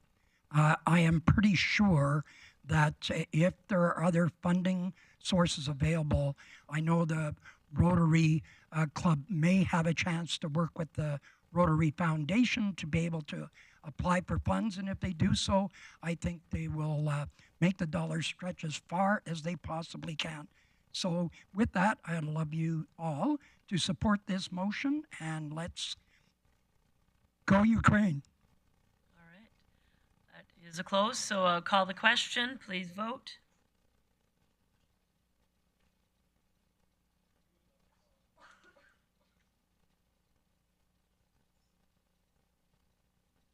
And that carries unanimously. Thank you to Mr. Park and the Rotarians for coming tonight. Moving along in our agenda, there are no notices of motion, and now we will head into our recess and be back at, what time is it? We'll be back at 6 o'clock. Thanks, everyone. See you then.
Good evening and welcome back to the evening session of our June 27th council meeting. We have no scheduled delegations, and as I mentioned earlier, there's 2 opportunities at every council meeting to speak to council. With the evening portion, we just ask that you fill out paperwork ahead of time. Simple, easy 1-pager just to give us a heads up that you're coming. And at the 3 p.m. session, you're more than welcome just to show up and talk to us about anything under the sun. We always have time, especially Councillor Lerners is willing to take long conversations. Moving on to no unfinished business, moving on to item number 14, our public hearing. Tonight we have a public hearing on Land Use Bylaw Amendment C-126157 and Kensington Outline Plan Amendment. I'm going to turn this over call the public hearing to order and look to administration for an introduction. Mr. Welton. Right, thank you, Mayor Clayton. The city has received an application to amend the land use bylaw. The amendment would rezone 4 Bearland lots in the Kensington neighborhood from MHC manufactured home community to RC combined residential. The RC district would allow for the development of low to medium density housing in the form of semi-detached, multi-attached row houses and apartment buildings up to 12 units. And the applicant has indicated that semi-detached is the intended land use. The Kensington Outline Plan is also being amended consistent with the proposed land use bylaw amendment. The 4 lots currently have manufactured homes on them, which would need to be removed in order to accommodate semi-detached. The area or the site is located kind of right in the middle of the Kensington neighborhood. It's adjacent to 84th Avenue. Single family is intended for the directly to the north. To the west, a mix of low to medium density residential uses are proposed, and low to medium density is also proposed across 84th Avenue to the south and east. The amendment aligns with the city's strategic plan of housing area of focus, by accommodating suitable housing options. The Kensington, I'll actually go to my thing now. The Kensington Outline Plan currently identifies the area for manufactured homes. The amendment would change it to multifamily low density, which again accommodates the RC district and semi-detached and those sorts of uses. The land use bylaw is also currently MHC manufactured home community. It would be rezoned to RC for semi-detached. The public hearing was advertised in accordance with requirements of the MGA and the land use bylaw. This included mailing notices to surrounding property owners, a notice of rezoning sign on the property, and the amendment was posted on the planning and development webpage. No comments or concerns were received as a result of these notification methods. The proposed amendment would, in summary, allow for the development of semi-detached, which are compatible with the existing and proposed residential uses in the surrounding area, and therefore we're recommending that council give the land use bylaw amendment and the outline plan amendments first, second, and third reading. Thank you, Mayor Clayton. Perfect. Thank you for that introduction, Mr. Welton. I will now look for comments or questions for administration. Councillor Bressie. Great, thank you. I just want to confirm there's no change to the Bearland Condo Association, right? They'd still be part of the Bearland condominium? Yes. Great, thank you. Councillor Berg. Thank you, Mayor Clayton. So I'm just kind of curious with the land to the left of it, are those undeveloped or are they developed with manufactured homes that are currently occupied? I guess what I'm just kind of setting up, or is there going to be another request for change coming as soon as these lots are developed? Through the mayor, the map up here shows the existing area that has been subdivided. The area to the left, which is to the west, has been subdivided, and a number of manufactured homes are on those lots. With respect to any further amendments in the future, I can't speak to that because obviously until applications come in, we don't know about them, and if we did, they're confidential. But the representative for the landowner may be able to provide more information to that effect. Thank you, Mayor Clayton. Okay, thanks. I see no further questions for administration, so now I will go to the presentation and submission portion of the public hearing. I will ask if there is anyone here to speak in support of this submission. Please come forward and introduce yourself. And at that time, I will let council have an opportunity for questions. Thank you, Mayor Clayton Council. Scott Rossler with Helix Engineering, representing the developer of Kensington Living, which is the mobile home park area. So just to cover off a couple of questions that happened earlier, I think Mr. Wilton did a good job of explaining what we were doing there. This is the intention of this particular application is to modify those just to act somewhat as an entry feature to land to the east, which is the 55 plus neighborhood. So that's been here a couple times as well. I am not going to promise you we won't be back, but but currently there's actually construction going on in quite a few locations there. So if we can get the map up, I can kind of try and explain where and what's going on. That one's really okay. So the road directly, kind of the first road off of 84th Ave, so they don't really have roads, but or road names, but the first road in, that is 100%, yeah, so, well, yeah, and then hang a left and head southwest there. So that entire row is still manufactured home, and for the most part, there's probably 10 lots left. I would say everything on the south side of that road is pretty much there, and people are living in them, mostly rentals. So the lots on the north of that are vacant right now, but still intended to be manufactured home at some point. Then the next road over, we rezoned to RC, and so there are a few buildings. Actually, you can see the buildings on there. There's a couple of back on the pond, and a couple of back onto the 55 plus neighborhood on the north end there.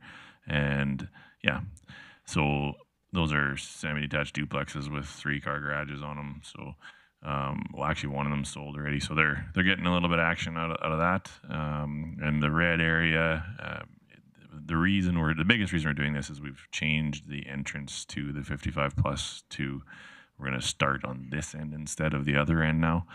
So it'll still be a gated community. They just want it to have a little bit more central.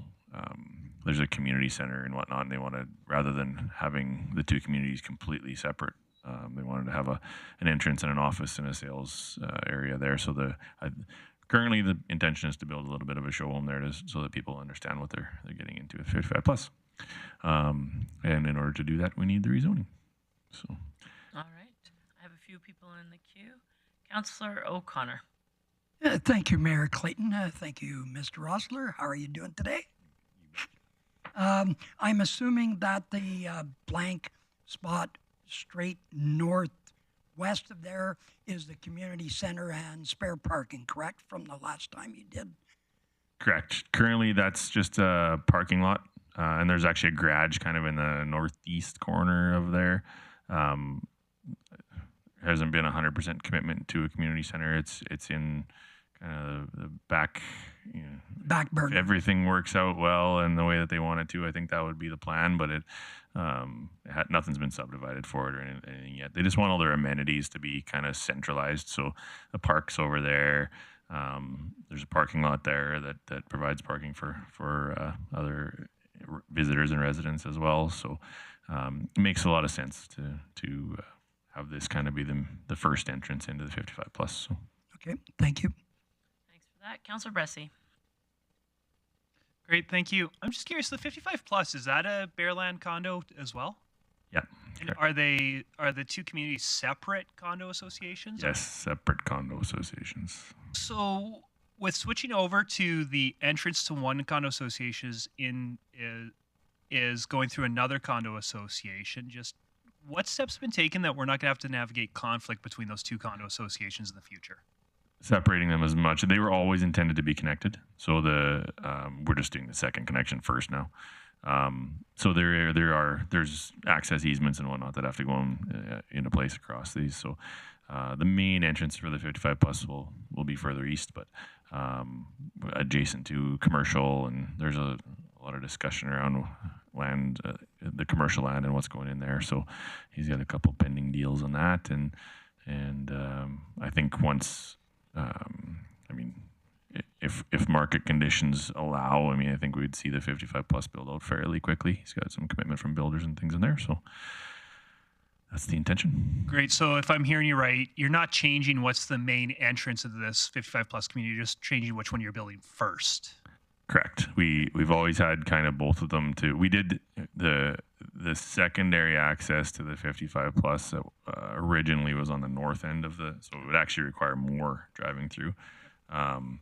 But the intention now is just to he's going to put a second gate in essentially, which would allow allow a little bit easier access and from a sales perspective, it's difficult to not have something you can look at. So I think the idea of constructing a kind of somewhat of a show home on that corner is beneficial for them.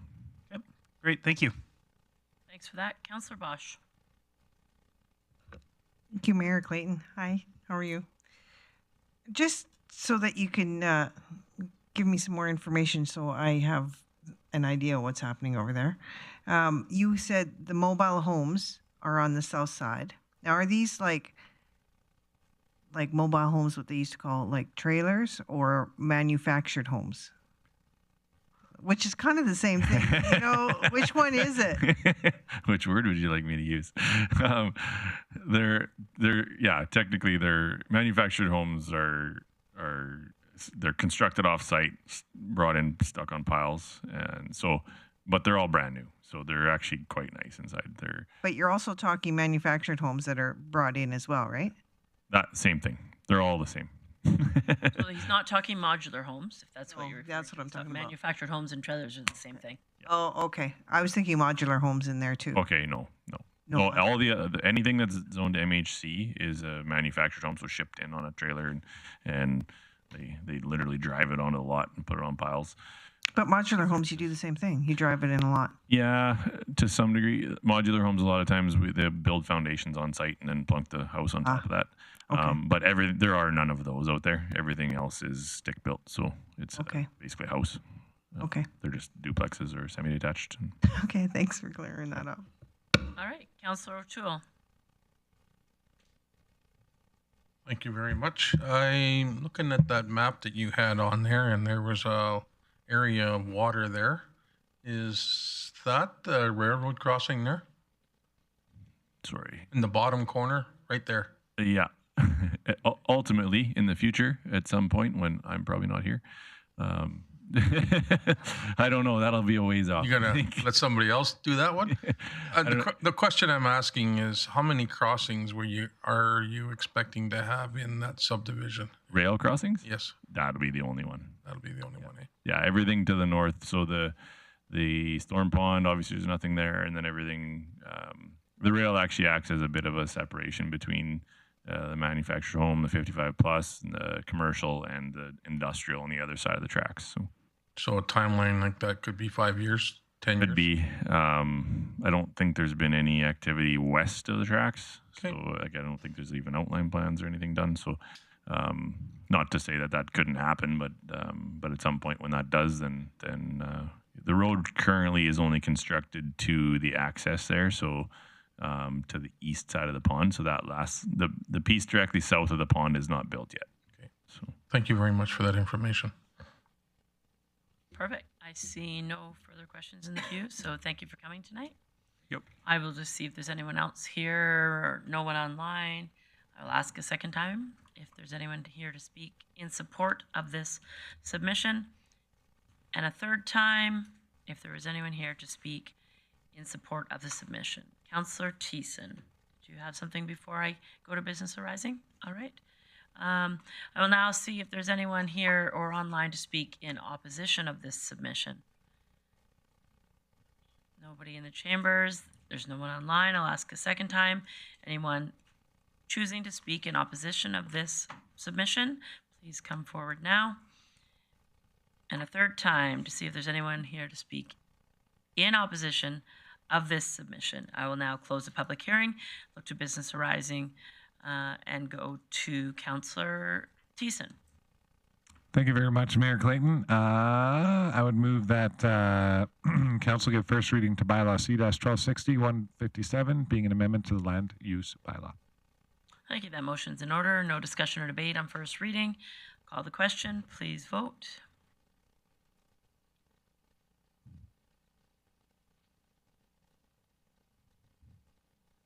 Councillor O'Connor, how do you vote?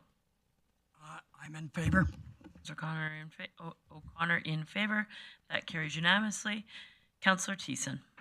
Thank you very much, Mayor Clayton. I move that council give second reading to Bylaw C-1260-157. All right, and an opportunity for discussion or debate at second reading.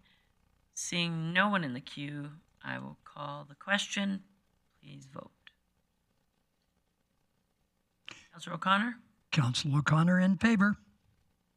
Councillor O'Connor votes in favor, and that carries unanimously. Councillor Thiessen. Thank you very much, Mayor Clayton. I would move that council have third reading of Bylaw C-1260-157 at this meeting. This is a motion to have third reading here tonight at this meeting. It must pass unanimously in order for us to have third reading. Seeing no one in the queue, I'll call the question.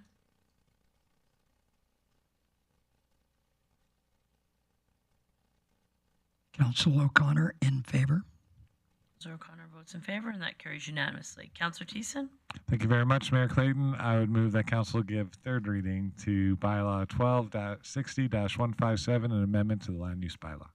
This is a motion to give third reading, being an amendment to the land use bylaw. Seeing no one in the queue, I'll call the question. Please vote. Councillor O'Connor in favor. Councillor O'Connor votes in favor, and that carries unanimously. Councillor Thiessen, did you wish to continue? Sure. My throat's doing good. I would move that council give first reading to Bylaw C-1344F, being an amendment to the Kensington Outline Plan. All right, this is first reading. No discussion or debate on first reading. Please vote.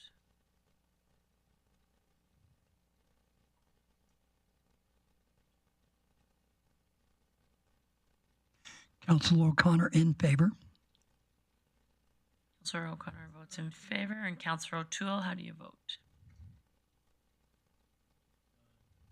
In favor? That carries unanimously. Councillor Thiessen. Thank you very much, Mayor Clayton. I move that council give second reading to Bylaw C-1344F. This is a motion for second reading. Opportunity for discussion or debate. Councillor O'Connor. In favor. Sorry, I haven't called the question yet. Back to the chase. But thanks. I see no one in the queue for discussion or debate on second reading. I'll call the question. Please vote. Councillor O'Connor, how do you vote? In favor. Thank you for that. That carries unanimously. Councillor Thiessen. Thank you very much, Mayor Clayton. I would move that council have third reading of Bylaw C-1344F at this meeting. This is a motion to have third reading here tonight at this meeting, and it must pass unanimously. I see no one in the queue, so I'll call the question. Please vote. Councillor O'Connor, how do you vote? In favor. And that carries unanimously. Councillor Thiessen. Thank you very much, Mayor Clayton. Before I make this third reading, I'd just like to state that I am in favor of Councillor O'Connor. And with that, I'll move third reading for Bylaw C-1344F, being an amendment to the Kensington Outline Plan. All right, perfect. All right. Opportunity for any discussion. I see none. No one in the queue. Third reading here tonight. Please vote.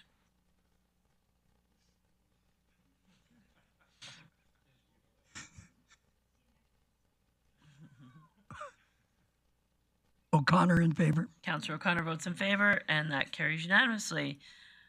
We had no items no delegations this evening, and I will move to council member reports, starting with Councillor Berg tonight. Well, thank you, Mayor Clayton. I'm going to try not to hog too much of this.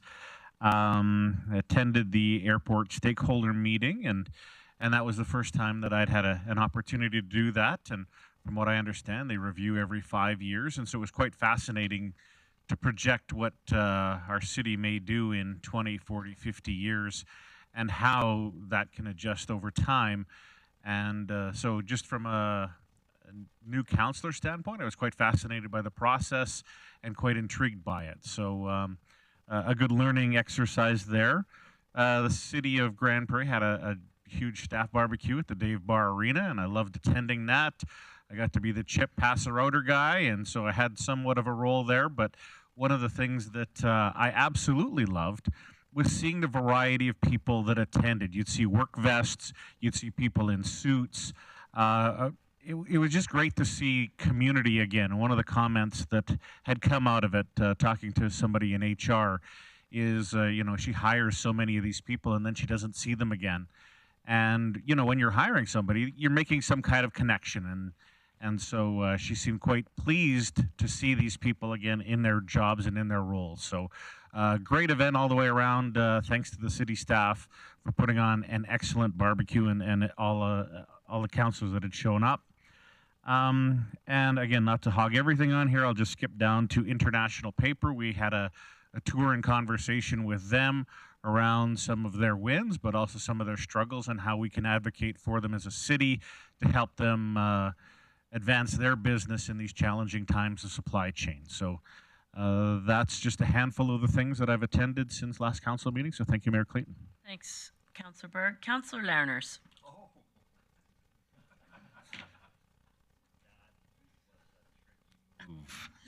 Absolutely. Well, I got to find my notes. Be prepared. Usually I wait for material for you guys to give me. Now I was going to. Anyway, so I too attended the grand gathering of on last Saturday, and I was especially like the fact that I bought some Indigenous art. So now that I have a statue of Grant Bergs in my bedroom, I'm sure it will be he'll be in my dreams on a regular basis. So I'm pretty excited about that. We're a close bunch. I don't need a statue of you. I saw a picture of you on my birthday, so that was wrong on a lot of levels. So yeah, I also went to some of the ICF meetings that we're still working on, getting in preparation for that. So there's always it's good to know there's still a strong sense of cooperation between the county and the city of Grande Prairie, and we're working towards making sure we have a fair and long deal. Good fences make good neighbors. I went to the Aquaterra shareholder meeting, and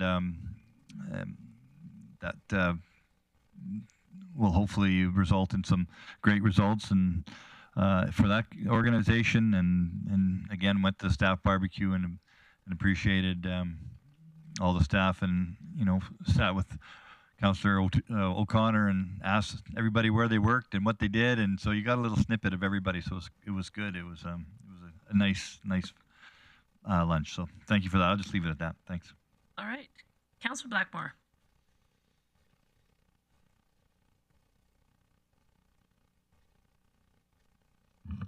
I need a new mic button. It's on my list. Thank you. No, I don't think we need a new mic. We can barely cope with the one we have.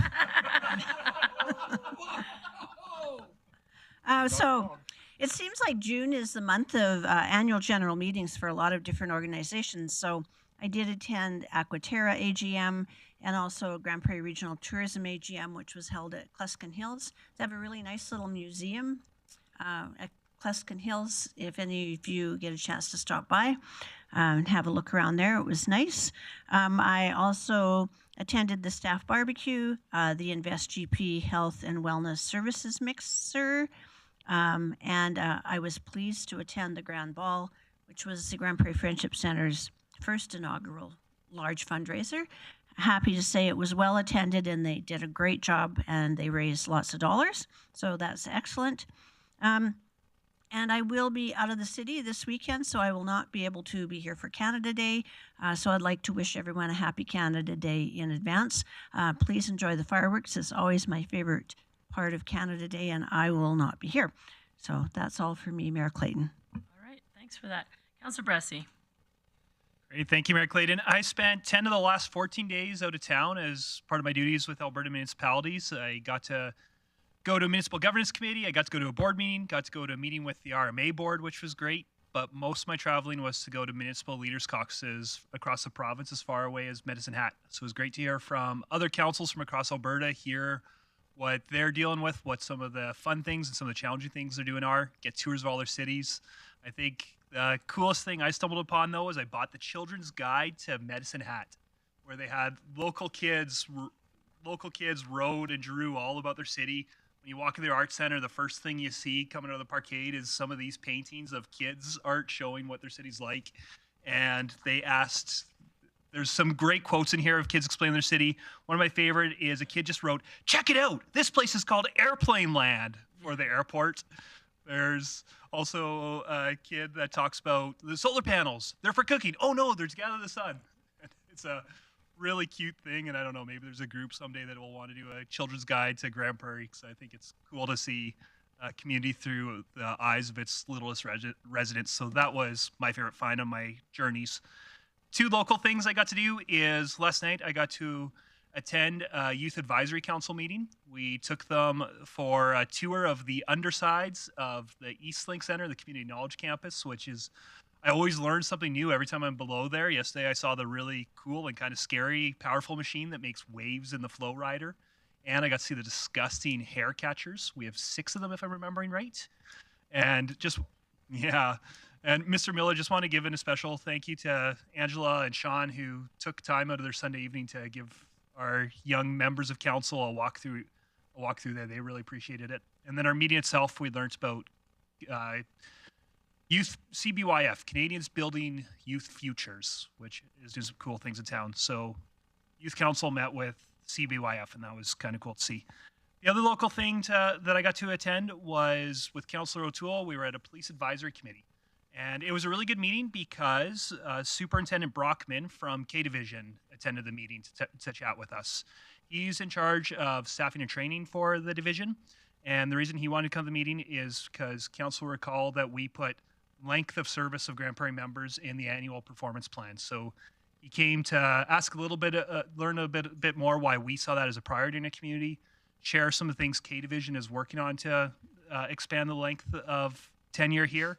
And we also shared with him some of the things that we're doing as a community to attract and retain professionals of all types, including they said they were trying to gather photos and good reasons for people to move to Grande Prairie. And we said, well, we actually have one of those for you. And Councillor O'Toole put a big stack of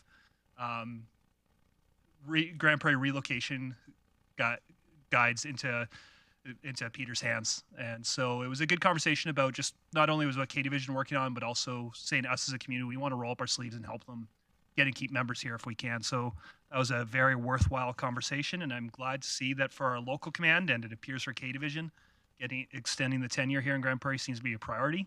Now I think it's something that we as a council need to make sure we're measuring them on. Perfect. Thanks for that. Councillor O'Toole. Thank you very much, Mayor Clayton.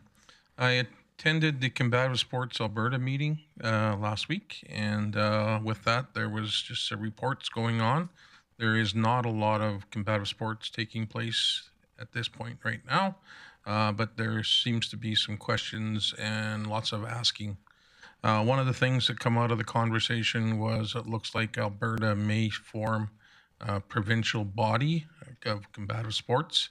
How that looks, I don't know, but I know that Edmonton and Calgary are really going to be pushing it. We have, I think, 8 representative cities in the province, and 2 are pushing it, and the other ones are uncertain at this time because we don't know exactly what the province is directing, which direction they're going to go. So that was my report for the combative sports. One of the things I did later that day was go and meet the Rotary bus tour, and I presented a gift to the people on the bus. It was a family from Korea, and of course they couldn't speak English very well, and but there was one individual that could get enough information out. I gave a young girl, one of the children, a package, and just made her day. She was pretty lots of smiles on her face.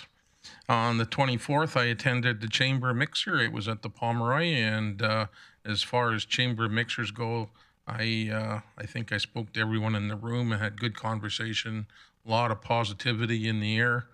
And then on the 26th, I attended the Indigenous Peoples Day celebration, which was yesterday. I was chosen to be the flag bearer carrying the city of Grande Prairie's flag into the procession. And yeah, it was very well attended. And after that, I snuck out and I cooked a whole pile of hot dogs and hamburgers. I think there was 200 hot dogs and 400 hamburgers. We weren't selling too many of them because they were free. And then when we gave some out, they went back and pretty soon everything was gone. Once they knew that there was free hot dogs and hamburgers, we were cooking for 3 hours straight. The other one I want to talk about is the Invest Grande Prairie event that we held. And that was a very well-attended evening. And I want to thank the Invest Grande Prairie group for hosting these things. This is great to know the companies that are moving in and possible doctors, dentists, and whatever was at that event. And so great kudos to that.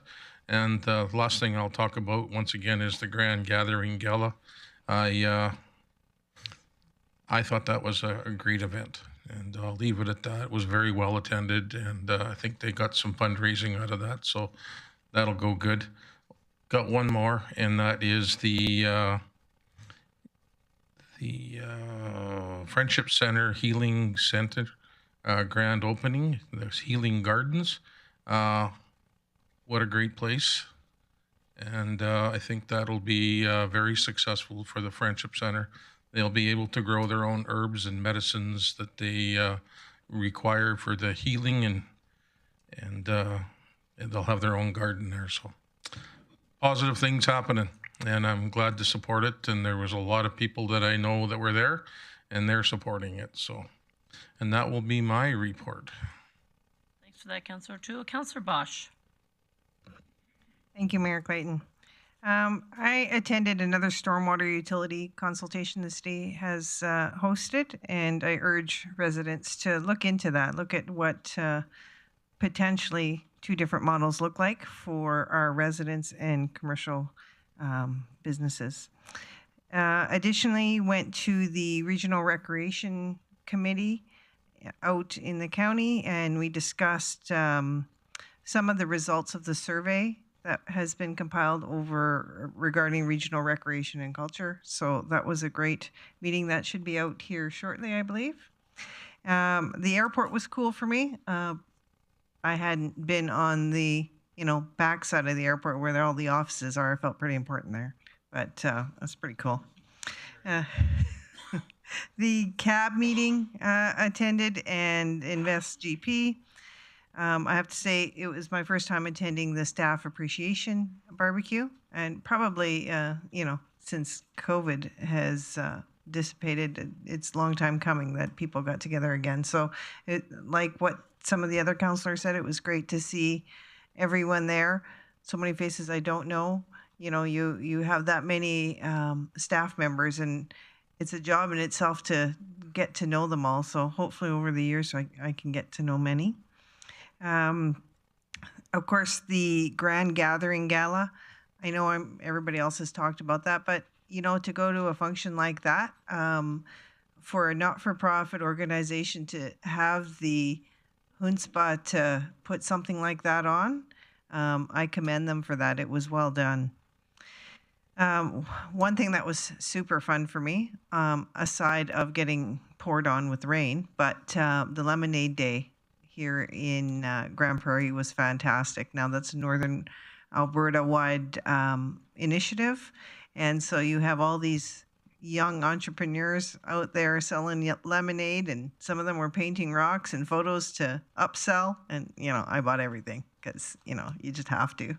But it was fun to see those kids, even in the rain. They were still super gung-ho to market. So hopefully those are some of our entrepreneurs opening businesses in the future.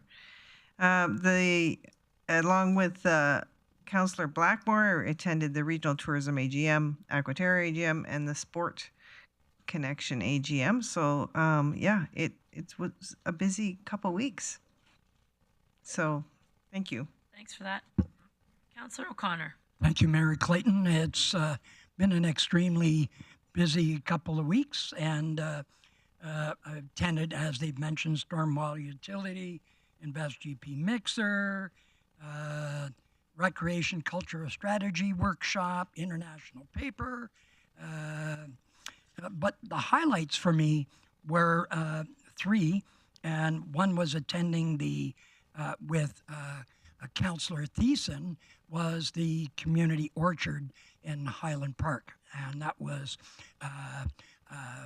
what's his name, Caleb Benson, is so knowledgeable. He just blew me out of the water about, didn't matter what it was, he knew what the solution was, and so kudos to that neighborhood for doing that, and there's a number of others coming up in the future. I attended the Alberta Munis Leaders Caucus, and that was great. And then another one that stood out for me was the Grande Prairie Public Library board meeting, and kudos to now acting director, city manager Arlen Miller, for donating the things for their phone booth in the library. They are so grateful, and so thank you. Not only did they donate the pieces, he went there and got it delivered to them, and they are so appreciative. What are things? Could you give us a little better explanation of the things that were donated? It's a phone booth. Sorry, did I? Oh, the cute phone booth cubicle. Phone booth. All right. Cubicle Perfect. partition. Okay. Sorry, did I say thing? Whatever. Yeah. So anyway, they really appreciate it, and their library of things is growing in items. So I just wanted, that's where the thing came from. So just so you know, and then the city staff barbecue just blew me away, and just everybody, you'd assume, where's this person work? And they would tell me, and then Councillor Thiessen and I went around and started cleaning up tables. It was awesome. Really warmed my heart, and you could tell people were happy, and they just couldn't believe that council would come out and help serve meals. So want to say kudos. Thank you. Thanks for that. Councillor Thiessen. Thank you very much, Mayor Clayton. Yeah, actually, that was the last thing I wanted to mention was the orchard tour, because our staff did an incredible job with the neighborhood association and other neighborhoods that came around, giving us that tour. And Caleb Benson definitely was the star of the show. I think Mike O'Connor asked through proxy via me, does he get big muscles from working out or from pulling thistle? But he liked that comment anyways. He was good. I was joined only by the floating head of Councillor O'Connor for the orchard tour, but the rest of his body joined us for the Highland Park tour, and it was really, really great, and he could hear well, so it was awesome to have some and all of him there with me. It was the time of AGMs. On June 14th, I attended the Grande Prairie Storm AGM. On June 16th, I attended the Mighty Peace Watershed Alliance's AGM in Fairview, which was it was a smaller AGM than what I typically see. Usually we see 30 to 50 people there. This was about 25 people, so it was a bit smaller. Maybe that worked in my favor because I got elected to be board chair for the Mighty Peace Watershed Alliance. So I really look forward to working very closely with the watershed and helping achieve our goals in our integrated watershed management plan going forward. Also, I had a meeting with the Grand Spirit Foundation on June 24th. That was just this past weekend, in that we approved the power purchase agreement that council was debating not too long ago, and our portion in signing on to that. We changed our board function from having an executive and a general committee to just a general committee, since we all were on the executive anyway, so it just didn't make any sense. And we received a presentation from P3 Partners, so that was all glorious. I also took an cumulative effects workshop with the Mighty Peace Watershed Alliance, which I should just add on, that was on the same day as the AGM. I checked up on Councillor Bressy and the good work that he was doing with Alberta Munis in High Prairie when he was doing the summer's Municipal Leaders Caucus. That was great. And of course, this last week was Indigenous Peoples Week. I really feel I had the opportunity. I know everyone's mentioned Grand Gala. I just want to give super kudos to all of council, because 100% of us made it there, and I think we all brought a date. And it was awesome to support such a monumental occasion for them. And last I heard from the organizers, it was about $125,000 that they were able to raise for the Friendship Center through that. And I got to play a little part by being a bid spotter and sweating through my suit. It was gross, but it was fun. I also gave greetings on behalf of the mayor and city council as everyone was at the Aquaterra AGM at the traditional healing gardens. It was impromptu, but I was standing there and they asked, so I did it. And as Councillor O'Toole said, I couldn't say it better. It's a great space. space in the community for our First Nations community to teach and to feed the people that are entering the food bank. And finally, I spent a very long day yesterday, the Indigenous People Day celebration with members of council, and I was there through the rain, judging the contest, which was great. There's a lot of great performers, jiggers, fiddlers, and singers in our First Nations community that joined to attend. It was well attended until the rain fell, and then pretty much was just participants, but I was happy to be a part of it all. Thanks so much. All right, thanks, Councillor Thiessen. Most of my items have been mentioned, as been iterated on different occasions. It was the month of AGMs, Storm AGM, Aquaterra AGM. Also, with council attended the Recreation and Culture Strategic Update. The Aquaterra AGM had a meeting with Minister Copping, as well as Reeve Beaupre and Reeve Olson, to talk about healthcare concerns in our community and what AHS in the province is doing to help rectify those concerns and shortages that we're seeing and hearing more about on a daily basis. I also went on the tour of International Paper. I called in to an ERP town hall to talk about extended producers' responsibilities. I, with many councillors, attended a land inventory workshop, which got council up to speed on land that we do own in the city and the different types of land the city owns in the city. As well, with Councillor O'Toole and Councillor Thiessen attended the National Indigenous Peoples Day ceremony yesterday, which was a great celebration and a great day of recognition. I think that just briefly on the barbecue, big kudos to all the volunteers. I know that's not a small feat to get that many people through lunch in a short period of time. So congratulations and thank you to all the volunteers that put on that event annually. It was a well-attended and a really positive event. Today I had an opportunity to meet with Chief Ramona Horseman from Horse Lake, MLA Allard, MP Workington, reps from MLA Travis Tave's office to talk about a youth treatment facility that's currently in the works in just outside of Hythe. It's the first of its kind in Treaty 8, so I think it's a great opportunity, and I look forward to hearing more about that as it comes to fruition. As well, I had one last thing. Oh, the Grand Gathering. Again, things in our community, in my opinion, we are the most giving community in the entire country. Whether you measure the amounts of dollars per person or the time that volunteers put in our region, we continually give, and nothing ceases to amaze me when you have a first-time event raise, over $125,000, and you see golf tournaments raising hundreds of thousands of dollars. It just, this community continues to support each other, and coming out of the last couple of years we've had, it's so nice to see the positivity start to take a swing. Yesterday it was sunny in the park, people were happy, and I just really think that things are on an uphill climb in regards to support for each other. So thank you to all the volunteers that put these fundraisers and events together in our region. Also, last but not least, I had an opportunity to meet with a grade 3 class from Alexander Forbes.